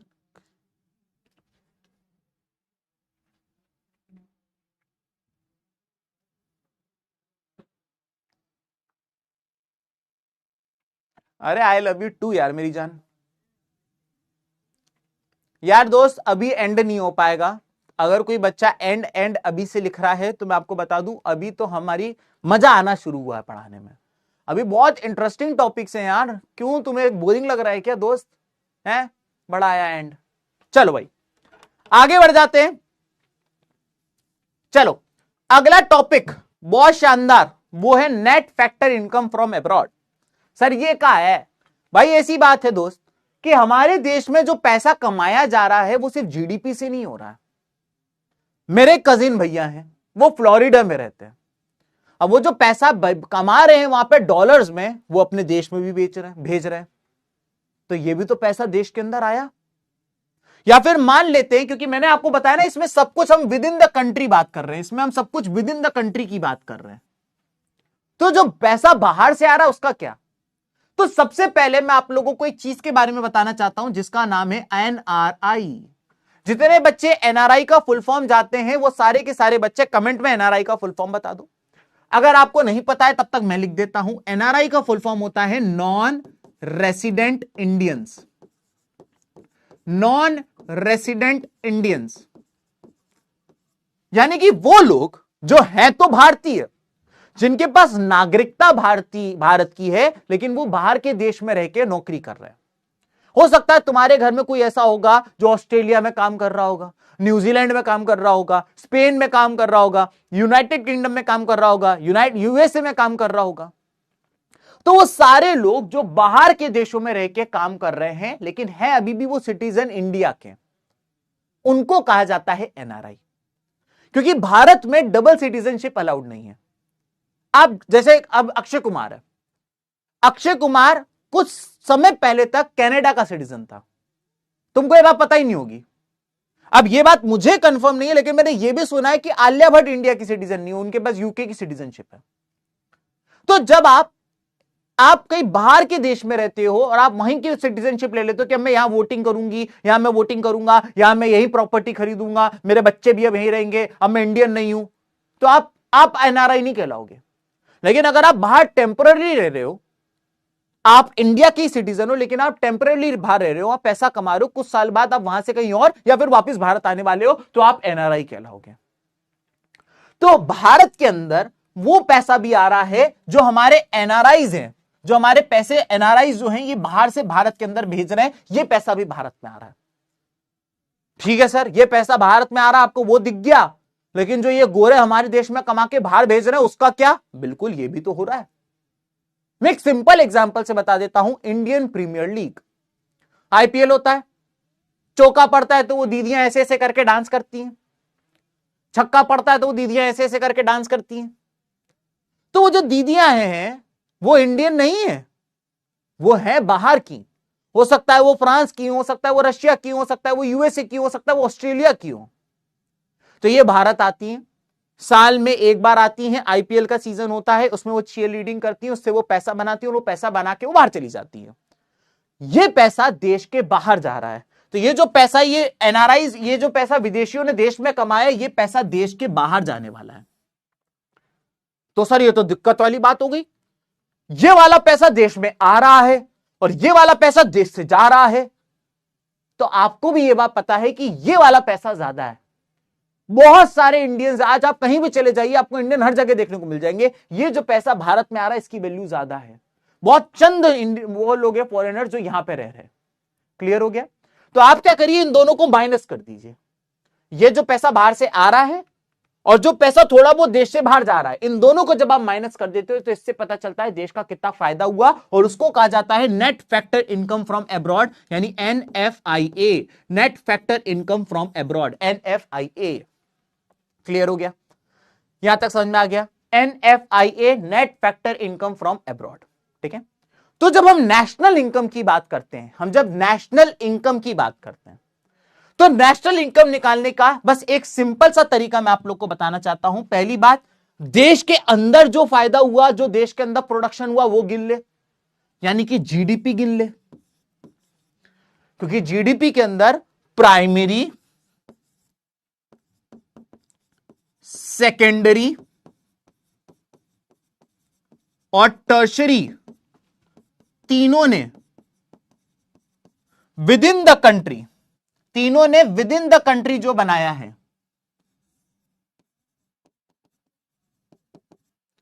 ये सारा आपने काउंट कर लिया। ठीक है सर, ये तो हो गया हमारा। तो जीडीपी और साथ ही साथ कुछ पैसा बाहर से भी आ रहा है, जो मैंने अभी आप लोग को बताया, ये वाला पैसा, यानी कि net factor income from abroad. तो जब आप ये दोनों ऐड कर देते हो तो जो चीज निकल के आती है उसे हम लोग कहते हैं नेशनल इनकम। बस इतनी सी बात है। तो नेशनल इनकम निकालने के लिए जीडीपी और net factor income from abroad, बाहर से जो पैसा आ रहा है, यहां से जो पैसा बाहर जा रहा है, इन दोनों को माइनस करते हो तो एनएफआईए निकल के आता है, और जब आप इन दोनों को प्लस कर देते हो तो नेशनल इनकम निकल के आता है। क्या यहां तक मेरी बात समझ में आ गई? यहां तक क्लियर हो गया? इतना समझ में आ गया तो एक बार सारे बच्चे थम्स अप देकर बताओ।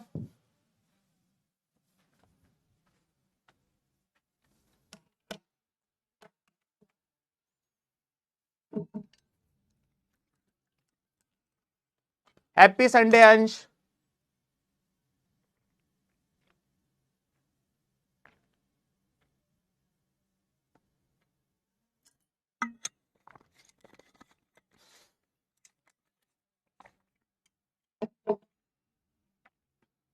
Thank you Sumit.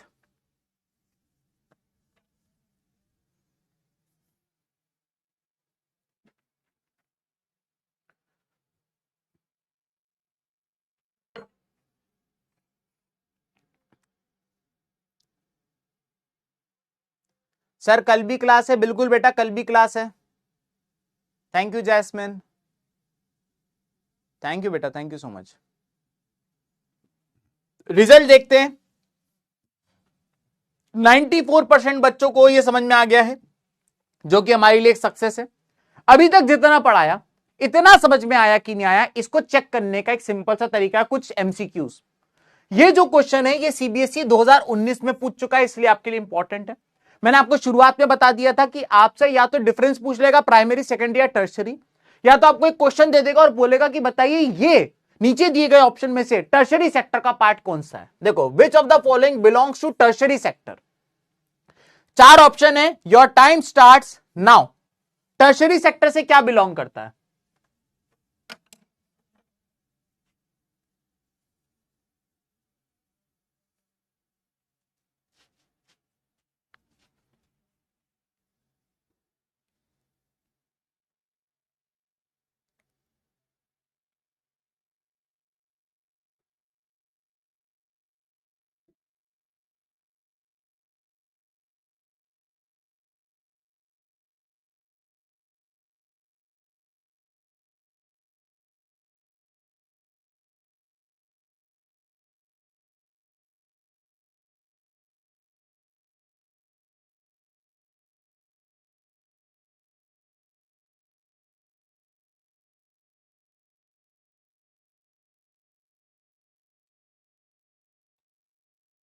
चलिए, समय समाप्त होता है दोस्तों आप लोग का। उसने कहा है टर्शरी सेक्टर। टर्शरी सेक्टर वाले जो होते हैं ये सर्विस प्रोवाइड करते हैं, ये लोग सर्विस प्रोवाइड करते हैं, सर्विस। अब फिशरमैन जो है ये नेचर से रॉ मटेरियल निकाल रहा है, तो ये प्राइमरी सेक्टर का पार्ट है, मैं आपको सिखा चुका हूं। फार्मर जो है नेचर से रॉ मटेरियल एक्सट्रैक्ट कर रहा है, प्राइमरी सेक्टर का पार्ट है दोस्तों। वुड कटर अगेन नेचर से रॉ मटेरियल निकाल रहा है, लकड़ी निकाल रहा है, तो ये भी प्राइमरी सेक्टर का पार्ट है। अब बचा हमारा टीचर, तो इसीलिए इसका सही जवाब होगा दोस्तों टीचर। तो जितने बच्चों ने टीचर पे टिक किया यानी डी टिक किया है उनका जवाब बिल्कुल सही है। 92% भारतीयों का सही जवाब है दोस्तों। यहां पे आपका लीडर बोर्ड क्यों नहीं दिख रहा है, मुझे हमेशा ये बात समझ में नहीं आ रही है, कुछ तो गड़बड़ है दया, हर बार पहला पोल नहीं समझ में आ रहा है। ठीक है, आगे बढ़ जाते हैं, अगले क्वेश्चन पे जा रहे हैं। क्वेश्चन नंबर 2 आपके सामने आ रहा है। इस बार गलत नहीं करिएगा यार, इनकरेक्ट पेयर पूछ रहा है रे बाबा। ठीक है, इनकरेक्ट पेयर। मेलमैन को टर्शरी सेक्टर बोल रखा है, फिशरमैन को प्राइमरी बोल रखा है, कारपेंटर को प्राइमरी बोल रखा है और बैंकर को टर्शरी बोल रखा है। बताइए इन चारों में से सही जवाब क्या है?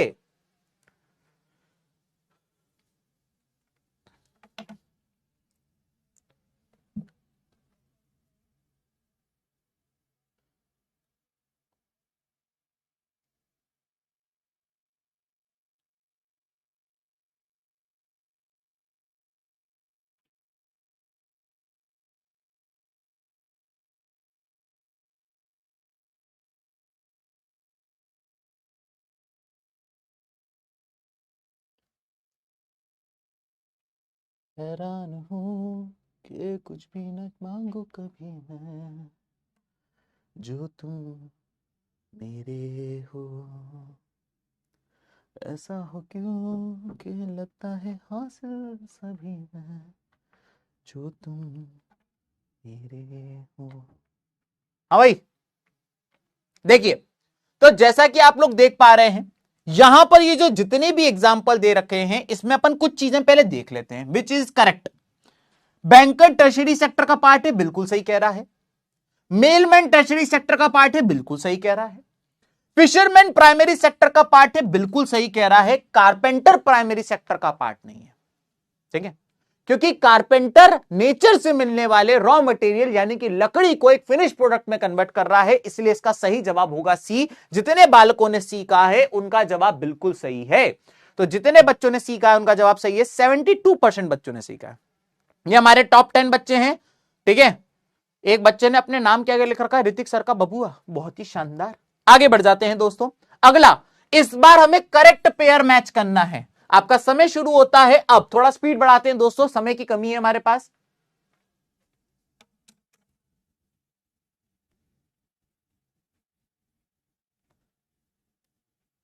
एक बच्चा कह रहा सर कारपेंटर कार क्यों नहीं पेंट करता। एक बच्चा कह रहा आप शादी कब कर रहे हो। एक बच्चा कह रहा गाना गा के सुना दो। एक बच्चा कह रहा है इंडियन आइडल चले जाओ।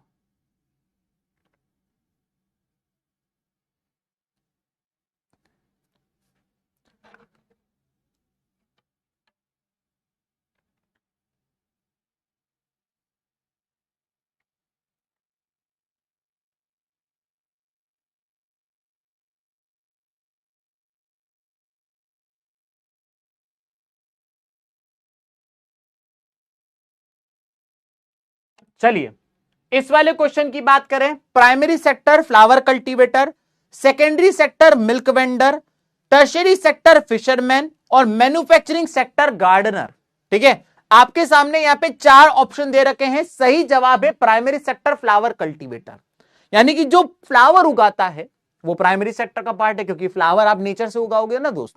तो इसलिए इसका सही जवाब होगा दोस्तों, इसको ऊपर कर देते हैं, ए इज द राइट आंसर। मैं देख पा रहा हूं 62% बच्चों ने सही जवाब दिया। ये मेरे टॉप 10 है। रोहित, इश, रुद्र, प्रियांश, अभिनव, सलोनी, जर्द, जानवी, चैतन्य और देनेश, ये वो बच्चे जो अभी टॉप 10 के अंदर मौजूद हैं। अब देखिए हम क्या करने वाले हैं, इस चैप्टर को अब हम लोग आगे बढ़ने जा रहे हैं, ठीक है। अगली बात यहां पे ये बताई गई है कि किस तरीके से जो सेक्टर्स है उनमें हिस्टोरिकल चेंज देखा गया है, ठीक है। कैसे चेंज देखा गया। सबसे पहली बात मैं आप लोग को एक चीज बताना चाहता हूं, इस सब भूल जाओ, मैं आपको बाद में बताऊंगा, एक चीज ध्यान से सुनो आप लोग। तो जब भी एक बात आपको बताना चाहते हैं कि अगर जब एक देश आजाद होता है, जब एक देश नया नया आजाद होता है, तो उस देश के लिए सबसे ज्यादा इंपॉर्टेंट होता है प्राइमरी सेक्टर। क्योंकि जब आप देश आजाद होता है, जैसे इंडिया की बात कर लेते हो, जब इंडिया आजाद हुआ ब्रिटिशर्स हमें लूट के जा चुके थे, हमारे पास पैसा ही नहीं था, हमारे लोगों के पास भूखमरी थी, खाने की कमी के कारण, भूख के कारण हम लोग बीमार पड़ रहे थे। तो हमारी गवर्नमेंट ने डिसाइड किया कि सबसे पहले प्राइमरी सेक्टर को दुरुस्त करना है, किसान को सबसे पहले पावरफुल बनाना है। ग्रीन रिवॉल्यूशन लेकर आए 1960s में हम लोग। तो जब एक देश नया नया आजाद होता है तो उस देश के लिए प्राइमरी सेक्टर सबसे ज्यादा इंपॉर्टेंट होता है, पहली चीज। फिर जब प्राइमरी सेक्टर अच्छा खासा डेवलप हो जाता है, जब प्राइमरी सेक्टर अच्छा खासा पनप जाता है, जब आपके देश में इतना एग्रीकल्चर हो जाता है कि आपका किसान आपके लोगों का पेट तो भर लेता है, फिर आप क्या करते हो, वो जो आपने एग्रीकल्चर किया है उसको आप एक्सपोर्ट करना चालू करते हो। और फिर अब आप सोचते हो कि भाई हम इस लेवल तक तो आ गए, प्राइमरी सेक्टर हमारा बन गया। फिर आप सेकेंडरी सेक्टर पे जाते हो। अब आपको पता है कि मेरे पास आलू आ चुका है, अब मुझे चिप्स बनाने की फैक्ट्री डालनी है। मेरे पास बॉक्साइट बहुत सारा है, मेरे पास एल्यूमिनियम बनाने की चादर, एल्यूमिनियम की वो शीट बनाने की फैक्ट्री डालनी है। तो अब जब आपका प्राइमरी सेक्टर डेवलप हो जाता है तो सेकंड नंबर पे जो आप सेक्टर डेवलप करते हो वो होता है सेकेंडरी सेक्टर। क्योंकि ऑब्वियस सी बात है, सेकेंडरी सेक्टर को डेवलप करने के लिए एक secondary sector capital intensive sector होता है, इसमें बहुत सारा पैसा लगता है। आपको जमीन खरीदनी पड़ेगी, आपको फैक्ट्री ताननी पड़ेगी, आपको इलेक्ट्रिसिटी रखनी पड़ेगी, आपको लोग हायर करने पड़ेंगे, और इन सब चीजों के लिए पैसा लगेगा। इतने में जब तक तुमने प्राइमरी सेक्टर को डेवलप कर लिया, अब इतना पैसा आ जाएगा तुम्हारे पास कि तुम सेकेंडरी सेक्टर को डेवलप कर सकते हो। क्लियर हो गया? तो अब हम लोगों ने सेकेंडरी सेक्टर डेवलप कर दिया है। और जब आपका सेकेंडरी सेक्टर भी डेवलप हो जाता है, तो जब एक देश डेवलपिंग नेशन की तरफ बनने लगता है, अभी हम लोग एक डेवलपिंग नेशन की तरफ हैं, कुछ दिन बाद हम डेवलप्ड कहलाएंगे। तो जब एक देश डेवलप्ड कंट्री बन जाता है, तो उस देश के लोगों के लिए टर्शरी सेक्टर फिर आगे बढ़ने लगता है। उस टाइम पर जब देश आजाद हुआ था, इतने टीचर्स की, इतने इंजीनियर्स की, इतने डॉक्टर्स की, इतने पुलिस वालों की जरूरत नहीं थी, लेकिन आज है, क्योंकि अब हमारे लोग ज्यादा डिमांड कर रहे हैं। तो जैसा कि मैंने आपको बताया, जब एक देश नया नया आजाद होता है, तो शुरुआत में प्राइमरी सेक्टर सबसे ज्यादा इंपॉर्टेंट होता है, बाद में उस देश के लिए सेकेंडरी सेक्टर इंपॉर्टेंट होता है, और जैसे जैसे एक देश डेवलपिंग नेशन बनने की तरफ जाता है, तो उस देश के लिए टर्शरी सेक्टर इंपॉर्टेंट होता है। यहां पे आपके सामने ग्राफ दे रखा है। इस ग्राफ में बताया गया है कि जीडीपी का कंट्रीब्यूशन प्राइमरी, सेकेंडरी और टर्शरी द्वारा।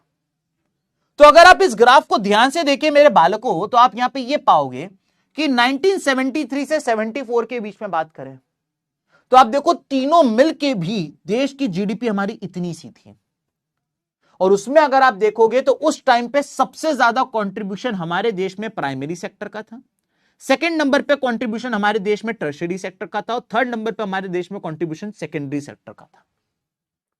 लेकिन आज देश की जीडीपी में अगर आप कंट्रीब्यूशन की बात करें, तो कहानी चेंज हो चुकी है। 2013-14 का डेटा यह कहता है कि सबसे ज्यादा, पहली बात, देश की जीडीपी यहां से आप देख सकते हो यहां जा चुकी है। तो देश की जीडीपी कितनी बढ़ गई, और उस जीडीपी में सबसे ज्यादा कंट्रीब्यूशन आज की तारीख में टर्शरी सेक्टर का है, सेकेंड नंबर पे कंट्रीब्यूशन आपके देश में सेकेंडरी सेक्टर का, और थर्ड नंबर में कंट्रीब्यूशन प्राइमरी सेक्टर का है। तो आपने देखा ये चेंज हो गया है। जहां once upon a time primary sector, जहां once upon a time primary sector का सबसे ज्यादा कंट्रीब्यूशन था, आज की तारीख में प्राइमरी सेक्टर का कंट्रीब्यूशन सबसे कम हो गया है। और यही आपका अगला क्वेश्चन आ जाता है कि आपने देखा कि टर्शरी सेक्टर आज सबसे ज्यादा डोमिनेट कर रहा है। आप 4 रीजन बताइए कि why tertiary sector is growing in India. 4 reason बताइए। पहला रीजन मैंने यह बताया है कि एक डेवलपिंग कंट्री जो होती है, तो उस डेवलपिंग कंट्री के टाइम पे उस देश को हॉस्पिटल, एजुकेशनल इंस्टीट्यूट यानी school, colleges, post office, telegraph services, police station, courts, transport, bank, इन सब चीजों की जरूरत पड़ती है जैसे जैसे एक देश डेवलप होता जाता है।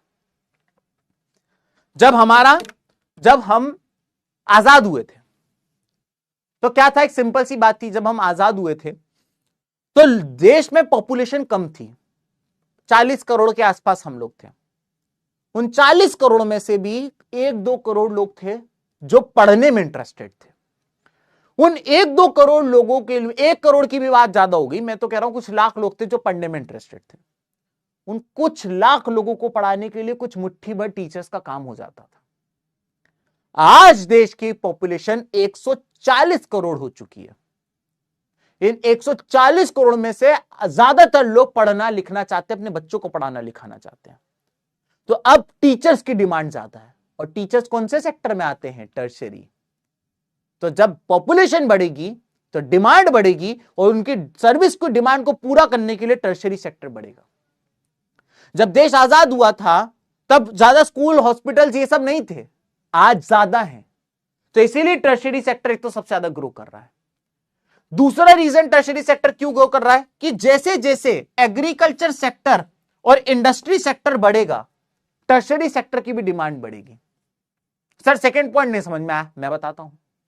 मान लेते हैं कि पहले के टाइम पे क्या था, पहले के टाइम पे दोस्तों एक खेत था और एक फैक्ट्री थी। इस एक खेत से एक फैक्ट्री तक माल लेकर जाने के लिए एक ट्रक से काम हो जाता था। आज क्या हो गया है, आज मेरे पास 3 खेत हो गए हैं मान लेते हैं, और 2 फैक्ट्री हो गई है। क्या अब एक ट्रक से काम होगा? नहीं। अब आपको यहां से माल लेकर जाने के लिए कम से कम आपको 2 ट्रक्स तो लगेंगे ही लगेंगे। अब आपको वहां से वहां लेकर जाने के लिए कम से कम 2 ट्रक लगेंगे। तो सेकंड पॉइंट क्या बता रहा है कि जैसे जैसे प्राइमरी सेक्टर और सेकेंडरी सेक्टर बढ़ेगा, टर्शरी सेक्टर की भी डिमांड बढ़ेगी। यह था आपका सेकंड पॉइंट। सिंपल तरीके से बता दिया।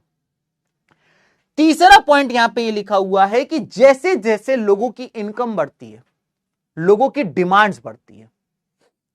कैसे डिमांड बढ़ती है लोगों की? भाई आज से 10 साल पहले मुझे किसी ने कहा कि आप एक ऑनलाइन व्यवस्था हो गई है, कुछ भी चीज मंगाओ 1 महीने में घर आ जाएगी। अमेजॉन आ गया है। लोगों का दिमाग फट गया, अमेजॉन 1 महीने में सिर्फ? बोले हाँ सिर्फ, क्योंकि उससे पहले दुबई से भी कोई चीज मंगानी पड़ती थी ना तो 1-1 साल लगता था। अमेजॉन के आने के बाद 1 महीने में हो गया। अब मेरी इनकम बढ़ गई। अब मैंने कहा यार दोस्त 1 महीने वेट नहीं हो पाएगा, ऐसी कोई चीज बताओ, ऐसा कोई प्लेटफॉर्म बताओ जो 15 मिनट में मेरे घर आ जाए सामान देने, क्योंकि मेरी इनकम बढ़ गई, मेरी डिमांड बढ़ गई है। तो आपने कहा ठीक है साहब, ब्लिंकिट है, ज़ेप्टो है, इंस्टामार्ट है, फ्लिपकार्ट मिनट्स है। मैंने कहा ठीक है। मेरे पैसे और बढ़ गए, मेरी सैलरी और बढ़ गई। अब मैंने कहा यार दोस्त अब मुझे ना खाना मैं बाहर जाके नहीं खाऊंगा, कोई मुझे घर देने आ जाए खाना। तुमने कहा ठीक है सर, इसके लिए भी हमारे पास एक व्यवस्था है, स्विगी है, जोमैटो है, बिस्ट्रो है, आप खाना ऑर्डर करिए 10 मिनट में घर आ जाएगा। मैंने कहा ठीक है। फिर आपने कहा यार हम कोचिंग पढ़ने नहीं जाना चाहते हैं, कुछ ऐसा बताओ, हमारे पापा की भी सैलरी बढ़ गई, कोई एक ऐसा आदमी हो हम पैसे दे वो हमें घर आके पढ़ाए ऑनलाइन। पीडब्ल्यू है। फिर आपने कहा यार अब मैं बाल कटाने बाहर नहीं जाऊंगा, मैं चाहता हूं मेरे घर ही कोई आके बाल काटे, अर्बन कंपनी, अर्बन क्लैप है। तो जैसे जैसे लोगों की इनकम बढ़ती जाती है उनकी डिमांड्स बढ़ती जाती है, उनकी उस डिमांड्स को, उनकी सर्विसेज की डिमांड को फुलफिल करने के लिए आता है टर्शरी सेक्टर। समझ में आया? और last but not the least, अब हम एक डेवलपमेंट के एरा में आ गए।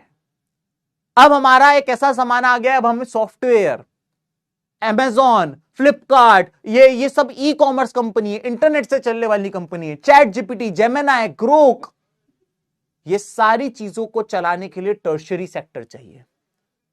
आज से कुछ साल पहले तक टर्शरी सेक्टर, आज से कुछ साल पहले तक ये सारी चीजों की डिमांड नहीं थी, तो आप देखो टर्शरी सेक्टर कितना सा था।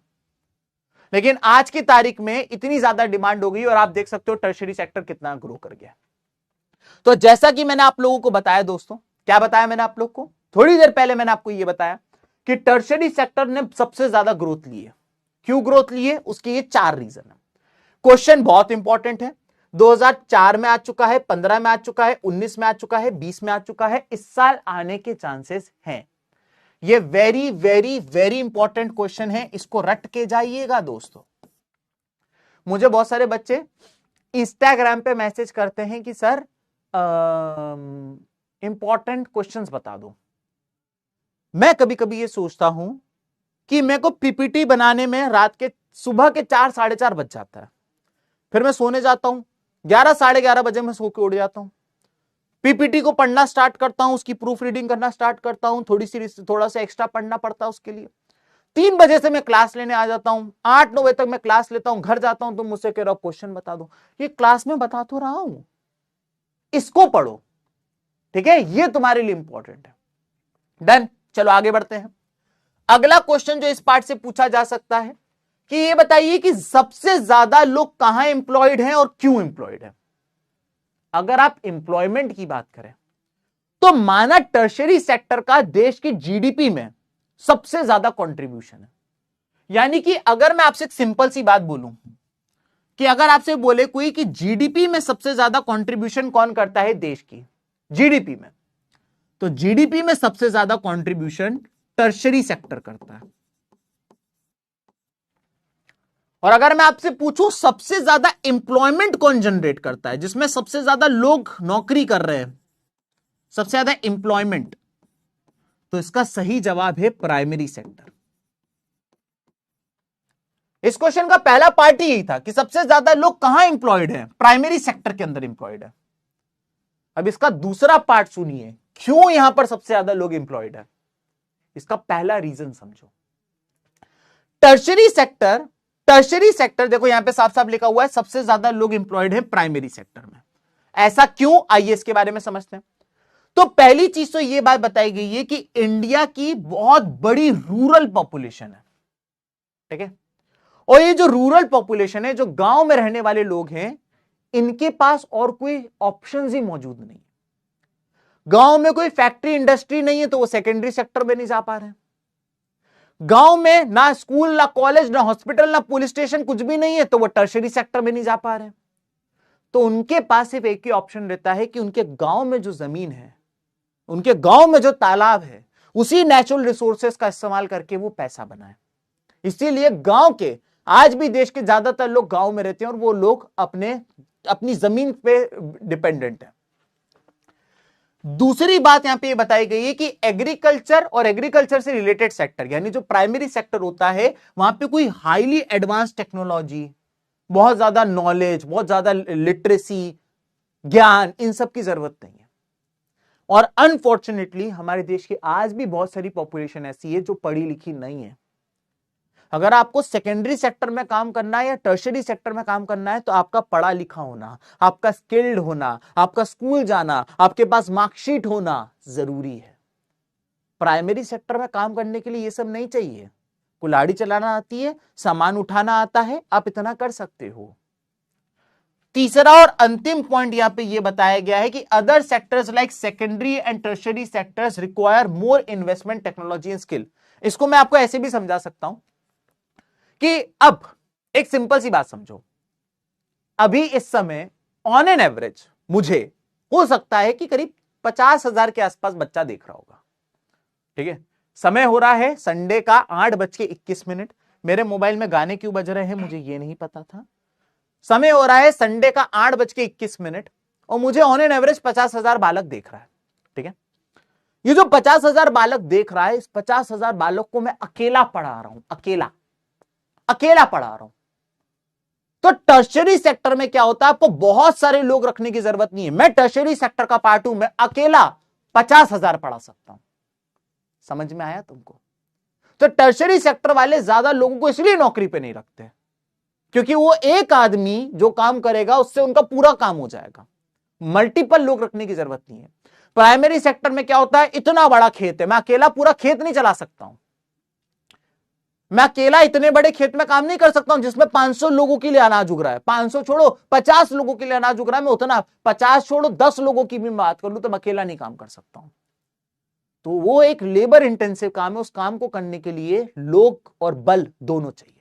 ठीक है, अब हम लोग आ जाते हैं इस चैप्टर के सेकेंड लास्ट टॉपिक की तरफ कि जो ये प्राइमरी, सेकेंडरी और टर्शरी सेक्टर हो गया, खत्म कर दिया, मजा आ गया।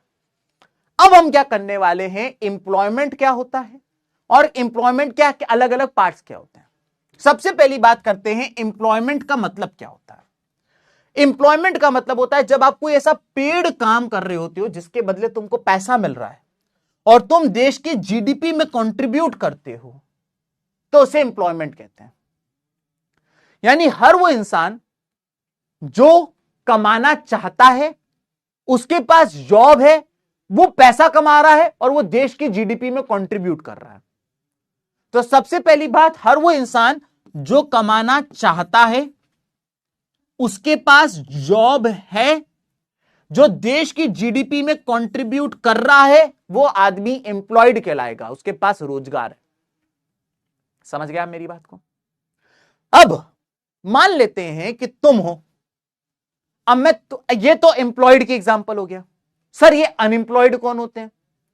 अनएम्प्लॉयड वो होते हैं जो कमाना तो चाहते हैं लेकिन उनके पास ना ही जॉब है, ना ही वो देश की जीडीपी में कंट्रीब्यूट कर रहे हैं, तो वो लोग अनएम्प्लॉयड कहलाते हैं।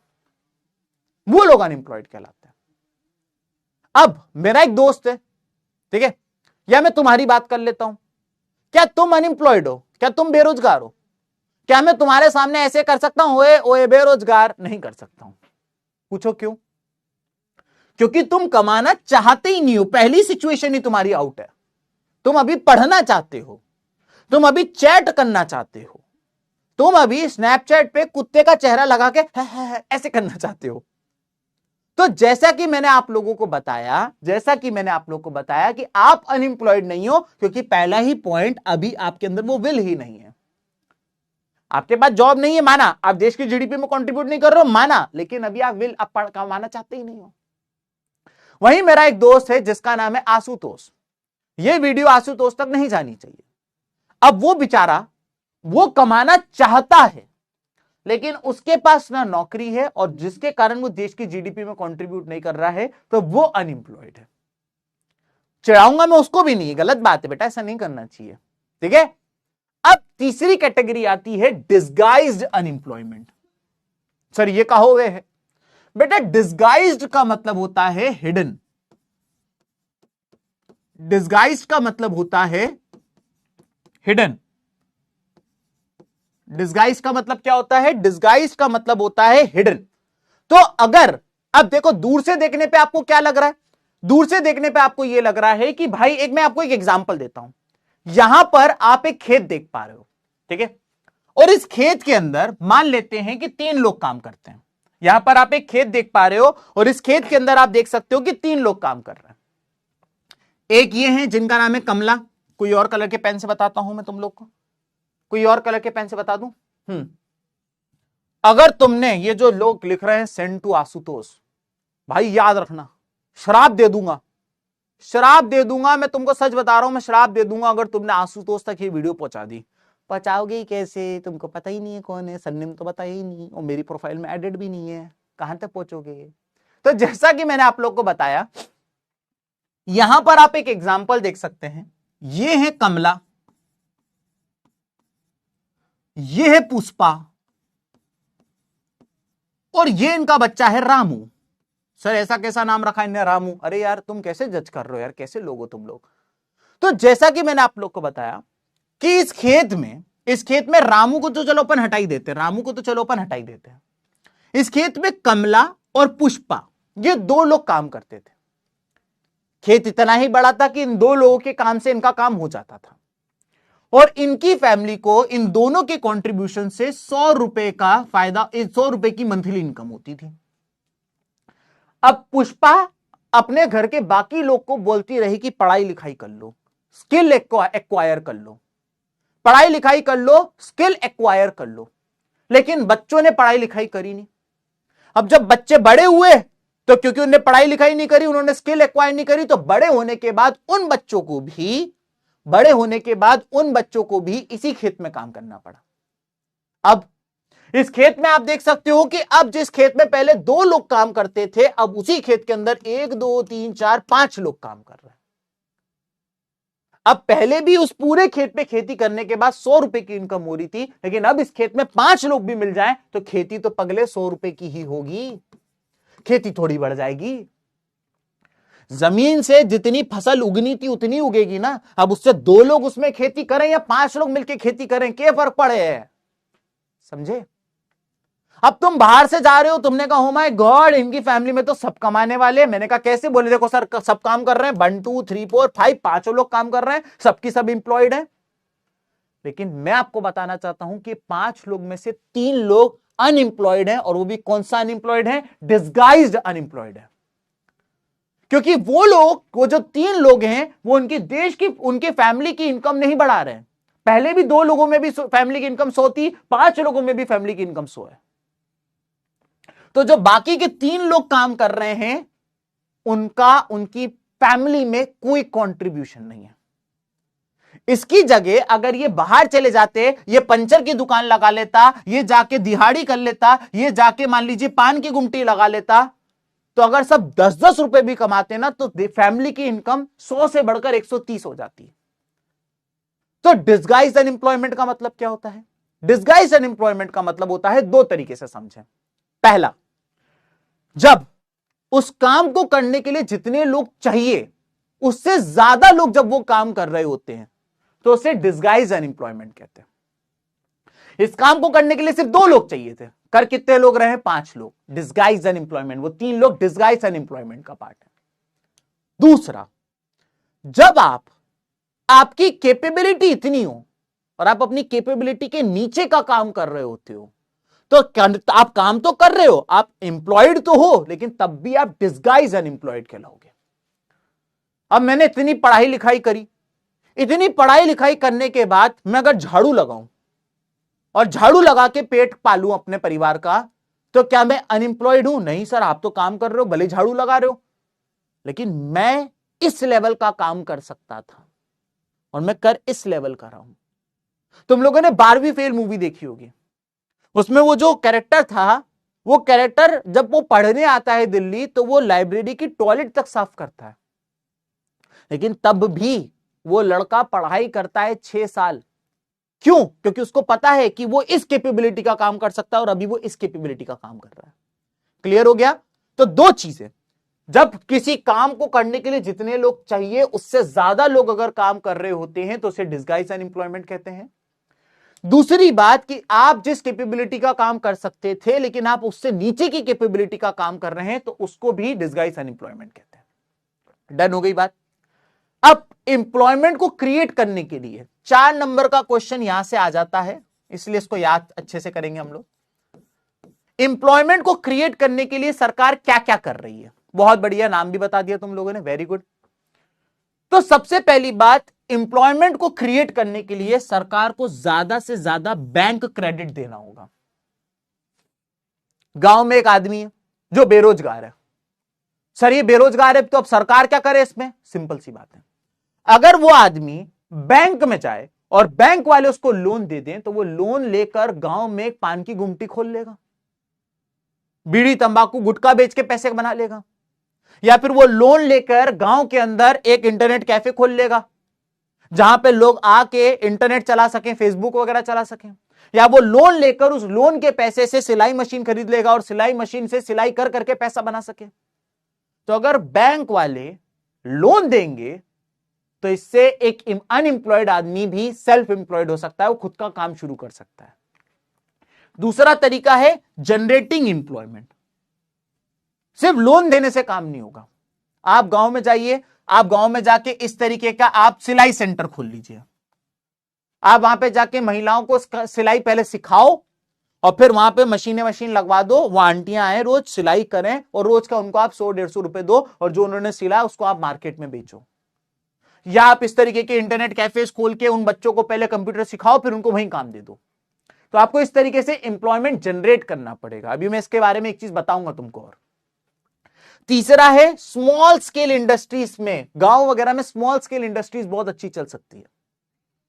भाई गांव के लोगों से बोलो घर के अंदर स्मॉल स्केल इंडस्ट्रीज क्या होती है, जिनको तुम घर के अंदर फैमिली की मदद से, सिंपल टूल्स की मदद से जो इंडस्ट्रीज चलती है उन्हें स्मॉल स्केल इंडस्ट्रीज कहते हैं। अब आप क्या करिए, आपने एक सिंपल सी, आपको क्या करना है भाई, घर में मटके बना लो, गमले बना लो, या फिर आप घर के अंदर अगरबत्ती बनाने की वो इंडस्ट्री लगा लो, या फिर आप घर के अंदर इत्र बनाने की इंडस्ट्री लगा लो, या आप घर के अंदर बास्केट बनाने की इंडस्ट्री लगा लो। तो ये स्मॉल स्केल इंडस्ट्रीज के ऊपर फोकस करना चाहिए। और चौथा कि अगर आप चाहते हो कि एम्प्लॉयमेंट बढ़े तो उसके लिए लोगों को एडुकेट करो, उनके हेल्थ के ऊपर और उनके टूरिज्म, दोनों तीनों चीजों के ऊपर आपको खर्चा करना होगा। लोग पढ़े लिखे होंगे तो वो सरकार के ऊपर बर्डन नहीं होंगे। अगर वो पढ़े लिखे होंगे तो वो खुद नौकरी करके, अगर वो पढ़े लिखे होंगे तो वो खुद नौकरी करके एम्प्लॉयमेंट ले लेंगे। इसके अलावा हेल्थ के ऊपर खर्चा करो। आप इसको ऐसे भी समझ सकते हो कि आपने अगर किसी गांव में कोई हॉस्पिटल खोल दिया तो ऑब्वियसली बात है उस हॉस्पिटल में डॉक्टर की भी जरूरत है, नर्स की भी जरूरत है, क्लीनिंग स्टाफ की भी जरूरत है, दवाई वाले की भी जरूरत है। तो केवल एक हॉस्पिटल बनाने भर से कितने सारे लोगों को एम्प्लॉयमेंट मिलता है। इसको आप ऐसे भी समझ सकते हो कि अगर आप हेल्थ पे खर्चा करोगे, अगर इंसान फिट रहेगा फिजिकली और मेंटली दोनों, तो वो एम्प्लॉयमेंट खुद कर लेगा। लेकिन अगर वो बीमार रहेगा, कमजोर रहेगा, तो वो एम्प्लॉयमेंट नहीं कर पाएगा। टूरिज्म बढ़ाइए, कुछ मत करिए। एक बहुत बढ़िया सा सुंदर सा गांव है, वहां पे बहुत बढ़िया सा तालाब है, पहाड़ है, वहां तक की ट्रेन या वहां तक की बस चालू कर दो। अपने आप वहां टूरिस्ट आने लगेंगे तो वहां पे जब वो टूरिस्ट जाएंगे तो उनको मैगी भी चाहिए, उनको टूर गाइड भी चाहिए, वहां पे फिर आप उनको रेनकोट भी बेच सकते हो। तो इस तरीके का वहां पे एक हब बन जाएगा। अब इसके लिए सरकार कर क्या रही है? इसके लिए सरकार ने एक बहुत ही बढ़िया स्कीम निकाली थी 2005 में। उस स्कीम का नाम है एमजी नरेगा। सर ये एमजी नरेगा का फुल फॉर्म क्या होता है? एमजी नरेगा का फुल फॉर्म होता है Mahatma Gandhi national rural employment guarantee act. Mahatma Gandhi national rural employment guarantee act. अब आपको यहां से एक शॉर्ट नोट लिखने को आ जाएगा, इसलिए इसको आप लोगों को अच्छे से पढ़ना बहुत बहुत बहुत इंपॉर्टेंट है। ठीक है, तो एमजी नरेगा में थोड़ा सा आप लोगों को बता देना चाहता हूं लेकिन इससे पहले मैं आप लोगों को एमजी नरेगा बताऊं, कहां गया वो। जरा 2 मिनट के लिए मुझे शांति चाहिए, 2 मिनट के लिए शांति चाहिए। बस मैं चैप्टर के एंड में हूं, 3-4 स्लाइड बची है, इंपॉर्टेंट टॉपिक है। मैं चाहता हूं कि आपका कॉन्सेंट्रेट यहां पर हो। कुछ बहुत ज्यादा तो नहीं मांग लिया ना तुम लोगों से, बहुत छोटी सी बात है, थोड़ी देर और ध्यान दे दे। MG NREGA, Mahatma Gandhi national rural employment guarantee act, सरकार 2005 में लाई थी। सबसे पहली बात मैंने आप लोगों को यह बात बता देनी है कि इसमें आपने एक आर से मतलब आता है रूरल, इसको आपको सबसे पहले यह समझना है। ई से मतलब आता है एम्प्लॉयमेंट, एक ये वर्ड का मतलब आपको पता होना चाहिए। और जी से आया है गारंटी। ये 3 वर्ड से आप एमजी नरेगा पूरा निपटा सकते हो। ये 3 वर्ड क्या है मैं आपको बताता हूं। सरकार क्या करती है, सरकार एक सर्वे करती है गांव में जाके, ठीक है। और सरकार गांव में जाके सर्वे करती है और आपके घर आके पूछती है, हाँ भैया कितने लोग हैं, आपने कहा 5 लोग हैं। पढ़े लिखे कितने हैं, इतने लोग हैं। कौन सा काम जानते हो, लड़का जो है वो इलेक्ट्रिशियन का काम जानता है, और ये दूसरा जो लड़का है ये प्लम्बर का काम जानता है। मैं घर की महिला हूं, मैं इन बच्चों की मां हूं, और मैं भी लेकिन मजदूरी तो कर लूंगी। वो सब कुछ लिख के चले जाते हैं, ठीक है। अब उनके बाद डेटा आ गया कि गांव में ये काम करने वाले इतने लोग हैं, ये काम करने वाले इतने लोग हैं, ये इनको पता चल गया गांव में। अब ये लोग क्या करते हैं, ये लोग कहते हैं कि हम आपको साल के 365 दिन में से 100 दिन का काम देंगे, ये हमारी गारंटी है। हम साल के 365 दिन में से 100 दिन का तुमको काम देंगे, ये हमारी गारंटी है। अगर हमने तुमको काम नहीं दिया 100 दिन का, तो जितने दिन का हम तुमको काम नहीं दे पाए उतने दिन की हम सैलरी तेरे को फोकट की देंगे। सर ये तो बहुत बढ़िया चीज है। तो इससे क्या होता है कि जो गवर्नमेंट होती है वो क्या करती है कि एक काम करो, सबसे पहले रोड बनवा दो। तो भैया गांव में रोड बनवा दी गई, सबको बुला लिया गया, हाँ भैया रोड बन रही है, रोड बन रही है, आपको बुला लिया गया। और रोड बनाने में आपको बुला लिया गया, और रोड बनाने में यहां पे मैं लिख के दिखा देता हूं आप लोग को कि रोड बनाने में आप लोगों को 20 दिन का काम दे दिया गया। अब गांव के जितने लोगों ने एमजी नरेगा में अपने आप को एनरोल करवाया था, 20 दिन का उनको काम मिल गया रोड बनाने का। अब क्या करना है, एक काम करो, गांव में हॉस्पिटल बनवा दो। अब हॉस्पिटल बनवानी है तो ऑब्वियस सी बात है, हॉस्पिटल की बिल्डिंग बनानी है तो उसके लिए मजदूर चाहिए। हॉस्पिटल में इलेक्ट्रिसिटी का काम करवाना पड़ेगा, इलेक्ट्रिशियन चाहिए। टॉयलेट्स का काम करवाना पड़ेगा, प्लम्बर चाहिए। हॉस्पिटल बनाने में आपको 50 दिन का काम और मिल गया, ठीक है साहब। अब क्या करें, अब एक काम करते हैं, गांव में कुआं खुदवा देते हैं, ठीक है, एमजी नरेगा के अंडर। बुलाओ और आपको कुआं खुदवाने के लिए वेल, या फिर आप मान लेते हैं लेक बनवाने के लिए आपको बुलाया गया, और कुआं खुदवाने में आपको 20 दिन का काम और मिल गया।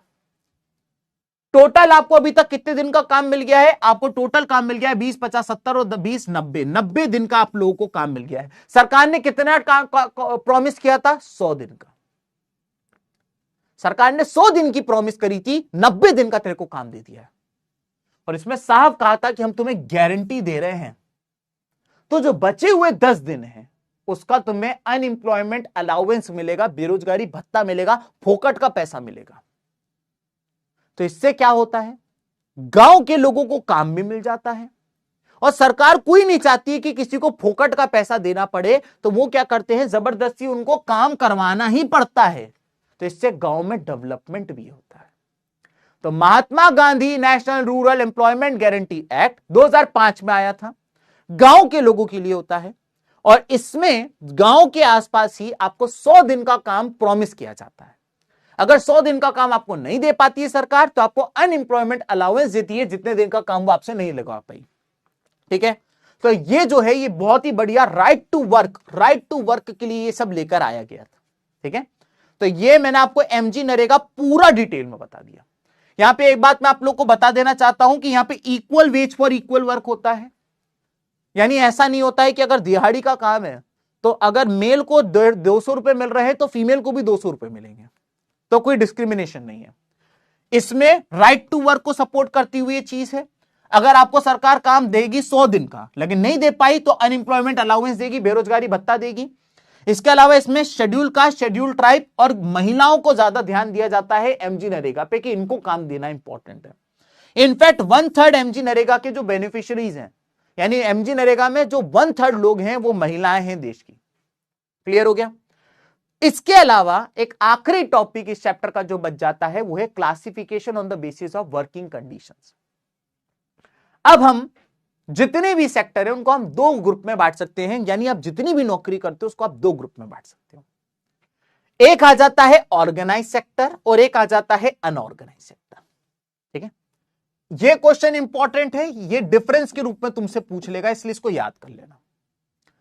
ऑर्गेनाइज सेक्टर, जब आप कोई गवर्नमेंट जॉब करते हो या जब आप कोई अच्छी मल्टीनेशनल कंपनी या कोई रेप्यूटेड कंपनी में जॉब करते हो, जहां पे आपके वर्किंग कंडीशन टाइम फिक्स होता है, 11 बजे आओगे 7 बजे छुट्टी, आपको छुट्टियां मिलती हैं, वीकेंड की छुट्टी है, संडे की छुट्टी है, फेस्टिवल्स की छुट्टी, आपको कंपनी वाले इंश्योरेंस करके दें, आपकी सैलरी आपको टाइम पे मिले, अगर आप फीमेल हो और अगर आप प्रेग्नेंट होते हो तो 6 महीने की आपको मैटरनिटी लीव मिले, यानी कि अगर आप प्रेग्नेंट होते हो तो आप 6 महीने आप घर रह सकते हो, आपको 6 महीने की सैलरी मिलेगी, तुम्हें कोई नौकरी से निकालेगा भी नहीं, और 6 महीने के बाद तुम वापस आके अपनी कंपनी ज्वाइन कर सकते हो, तुम्हें सैलरी पूरी 6 महीने की मिलेगी।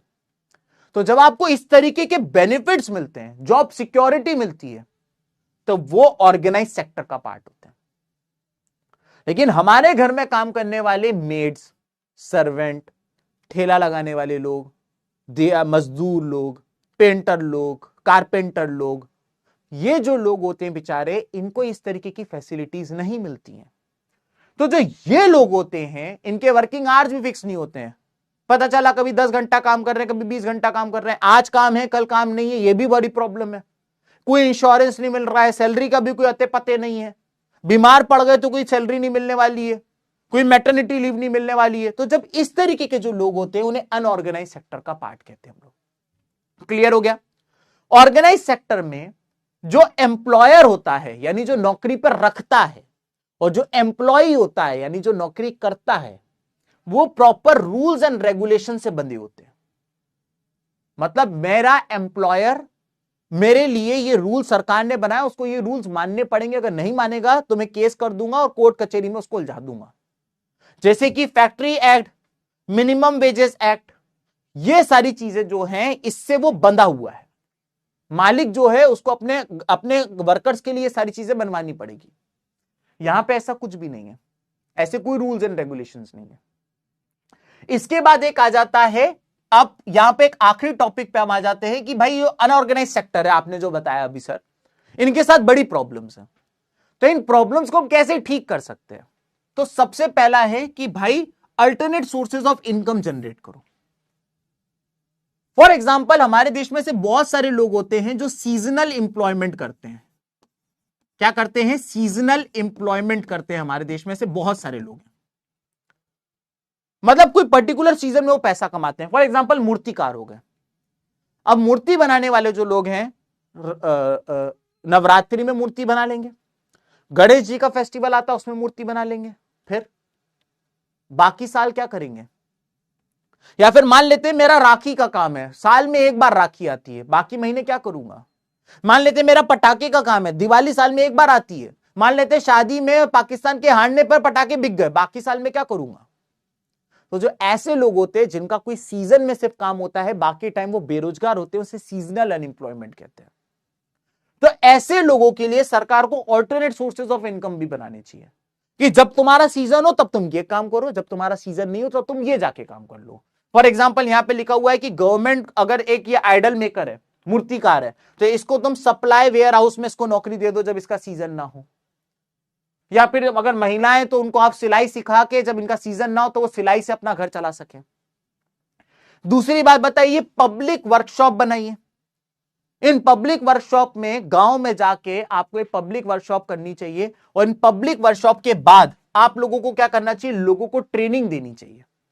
इन लोगों को आप ट्रेनिंग दीजिए, इनको आप इंटरनेट सिखा दीजिए, प्लम्बिंग का काम सिखा दीजिए, आप इनको इलेक्ट्रिशियन का काम सिखा दीजिए, ऐसी छोटी छोटी आप वर्कशॉप कर दीजिए, सिलाई सिखा दीजिए।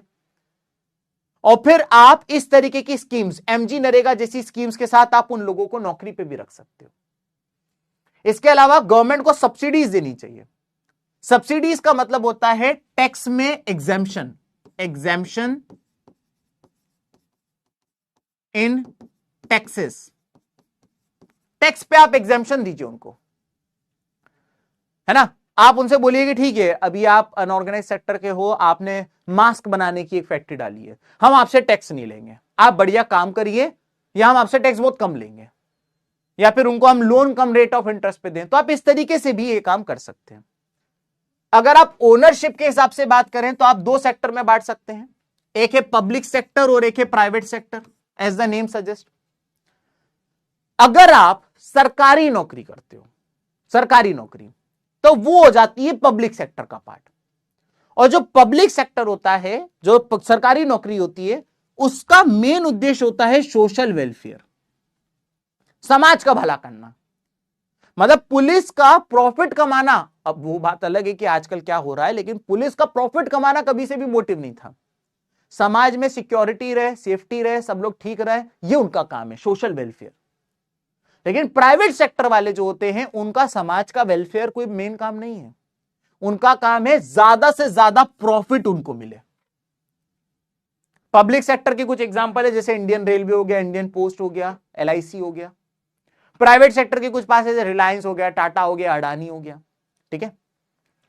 अब हम किस तरीके से, what is the role of government sector, तो सबसे पहली चीज मैंने आपको बता दी, ये आखिरी टॉपिक है, आखिरी स्लाइड है। तो पहली चीज क्या बताइए कि पब्लिक सेक्टर का पहला काम यह है कि जितना ज्यादा आप इंफ्रास्ट्रक्चर देश का अच्छा कर सको। भाई ये जिम्मेदारी टाटा की नहीं है, ये जिम्मेदारी टाटा की नहीं है, ये जिम्मेदारी अंबानी की नहीं है कि देश में फैक्ट्री बने, देश में रोड बने, देश में ब्रिज बने, देश में इलेक्ट्रिसिटी हो। ये जिम्मेदारी टाटा अंबानी की नहीं है, ये जिम्मेदारी गवर्नमेंट की है। इसके अलावा बैकवर्ड एरिया को प्रमोट करो, गांव वगैरह को डेवलप करो। ऐसा नहीं भाई, अब देखे, अब कोई फैक्ट्री लगानी है, टाटा अंबानी को फैक्ट्री लगानी, तो वो कोशिश करेंगे मुंबई, दिल्ली, चेन्नई, भोपाल, हैदराबाद, कोलकाता, बड़े शहरों में लगाएंगे, क्योंकि वहां पे उनको railway, Airways, internet, bank, market, truck, labour सब मिल जाएगा। तो वो चाहेंगे कि सिर्फ ऐसे इलाके को प्रमोट करें। लेकिन सरकार को और गवर्नमेंट सेक्टर को इस बात का ध्यान रखना है कि बैकवर्ड इलाके को भी आप प्रमोट करेंगे। तीसरी बात होती है कि पब्लिक सेक्टर का काम होता है कि देश में बेसिक फैसिलिटीज बढ़े। भाई सरकारी स्कूल जो है वो क्या है, पब्लिक सेक्टर है, लेकिन सरकारी स्कूल क्यों है, ताकि बच्चों को एजुकेशन मिल सके। सरकारी अस्पताल क्या है, पब्लिक सेक्टर है, वो क्यों है, ताकि देश में हेल्थ केयर हो सके। इसके अलावा पब्लिक सेक्टर का काम होता है malnutrition, pollution, environmental damages, इन सब से भी लड़ना। क्लियर हो गया। अब देखिए, इसी के साथ ये चैप्टर हो गया है हमारा समाप्त। एक बार खटाखट कुछ क्वेश्चन से अपन लोग समझ लेते हैं, ताकि आप लोग को समझ में आ जाए कि आपने अभी जो पढ़ा है वो आपको समझ में आया कि नहीं आया।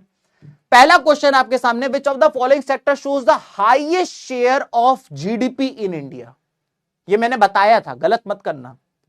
जीडीपी में सबसे ज्यादा कंट्रीब्यूशन कौन सा सेक्टर करता है, ये बताइए।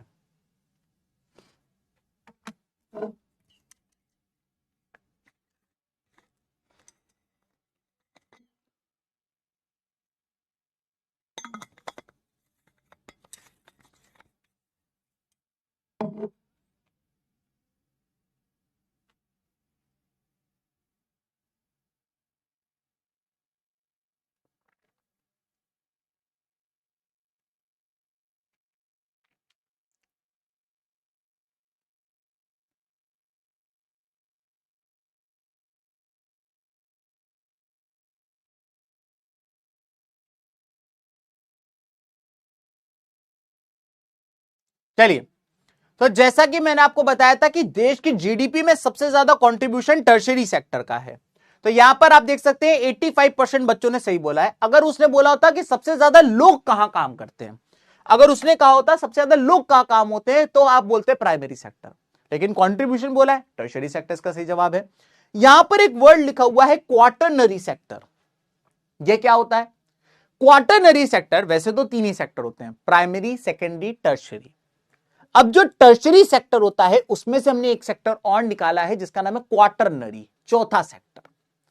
तो जब आप कोई ऐसा काम करते हो जिसमें बहुत ही ज्यादा नॉलेज, हाई लेवल का नॉलेज या हाई लेवल की स्किल चाहिए होती है, तो उसे क्वाटरनरी सेक्टर का पार्ट कहते हैं।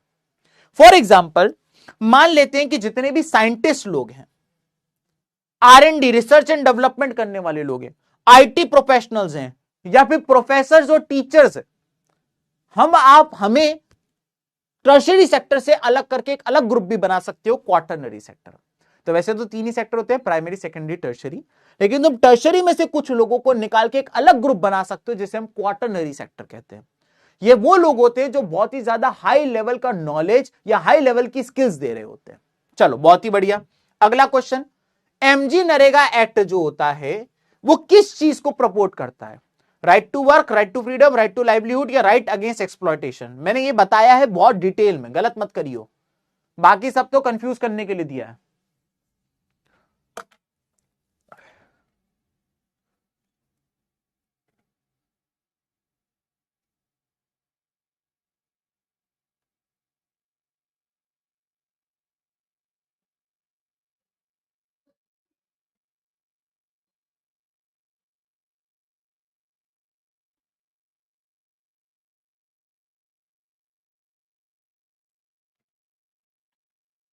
आखिरी 5 सेकंड में पोल बंद करने वाला हूं। 5, 4, 3, 2, 1 and your time is up. दोस्तों, इस वाले क्वेश्चन की अगर हम बात करें तो इस वाले क्वेश्चन में सही जवाब है ए, यानी कि राइट टू वर्क। जब मैं आपको MG नरेगा बता रहा था तब भी मैंने आप लोग को डिटेल में बताया था कि जो MG नरेगा है, MG नरेगा जो है वो राइट टू वर्क को प्रमोट करते हुए आया गया है। तीसरा एक क्वेश्चन यहां पे बताया गया है कि historically changes taken place in different sectors of Indian economy over time. अच्छा क्वेश्चन है, 2014, 15, 19, 20, 4 साल पूछा गया। इसमें आपको बताना है कि जब देश डेवलप हुआ था तो प्राइमरी सेक्टर इंपॉर्टेंट था, फिर जब देश में फूड रिक्वायरमेंट फुलफिल हो गई, जब देश में थोड़ा बहुत पैसा आ गया तो सेकेंडरी सेक्टर डेवलप हुआ, और फिर जब देश डेवलपमेंट की तरफ चला गया और डेवलप होने लगा तो देश में टर्शियरी सेक्टर आने लगा। ये सारी की सारी चीजें आपको यहां मैंने लिख के दे रखी हैं। इसके अलावा ये जो क्वेश्चन है इसका जवाब मैं नहीं दूंगा, इसका जवाब आपको कमेंट सेक्शन में देना है क्लास खत्म होने के बाद। अब मैं आप लोगों को एक चीज बता देना चाहता हूं कि यहां पे हमारा चैप्टर तो हो गया है एक और समाप्त। अगर अभी तक की अगर हम बात करें तो हमने rise of nationalism in Europe से स्टार्ट किया था, power sharing, resources and development, forest and wild life resources, federalism, nationalism in India, sectors of Indian economy. मैंने आप लोगों के 8 चैप्टर तो खत्म भी करा दिए। ठीक है, अगली यानी कि कल की क्लास में हम लोग पढ़ने जा रहे हैं वाटर रिसोर्सेज। ठीक है, मैं आप लोग को टाइम भी बता देता हूं, वाटर रिसोर्सेज का टाइम क्या है दोस्तों कल का।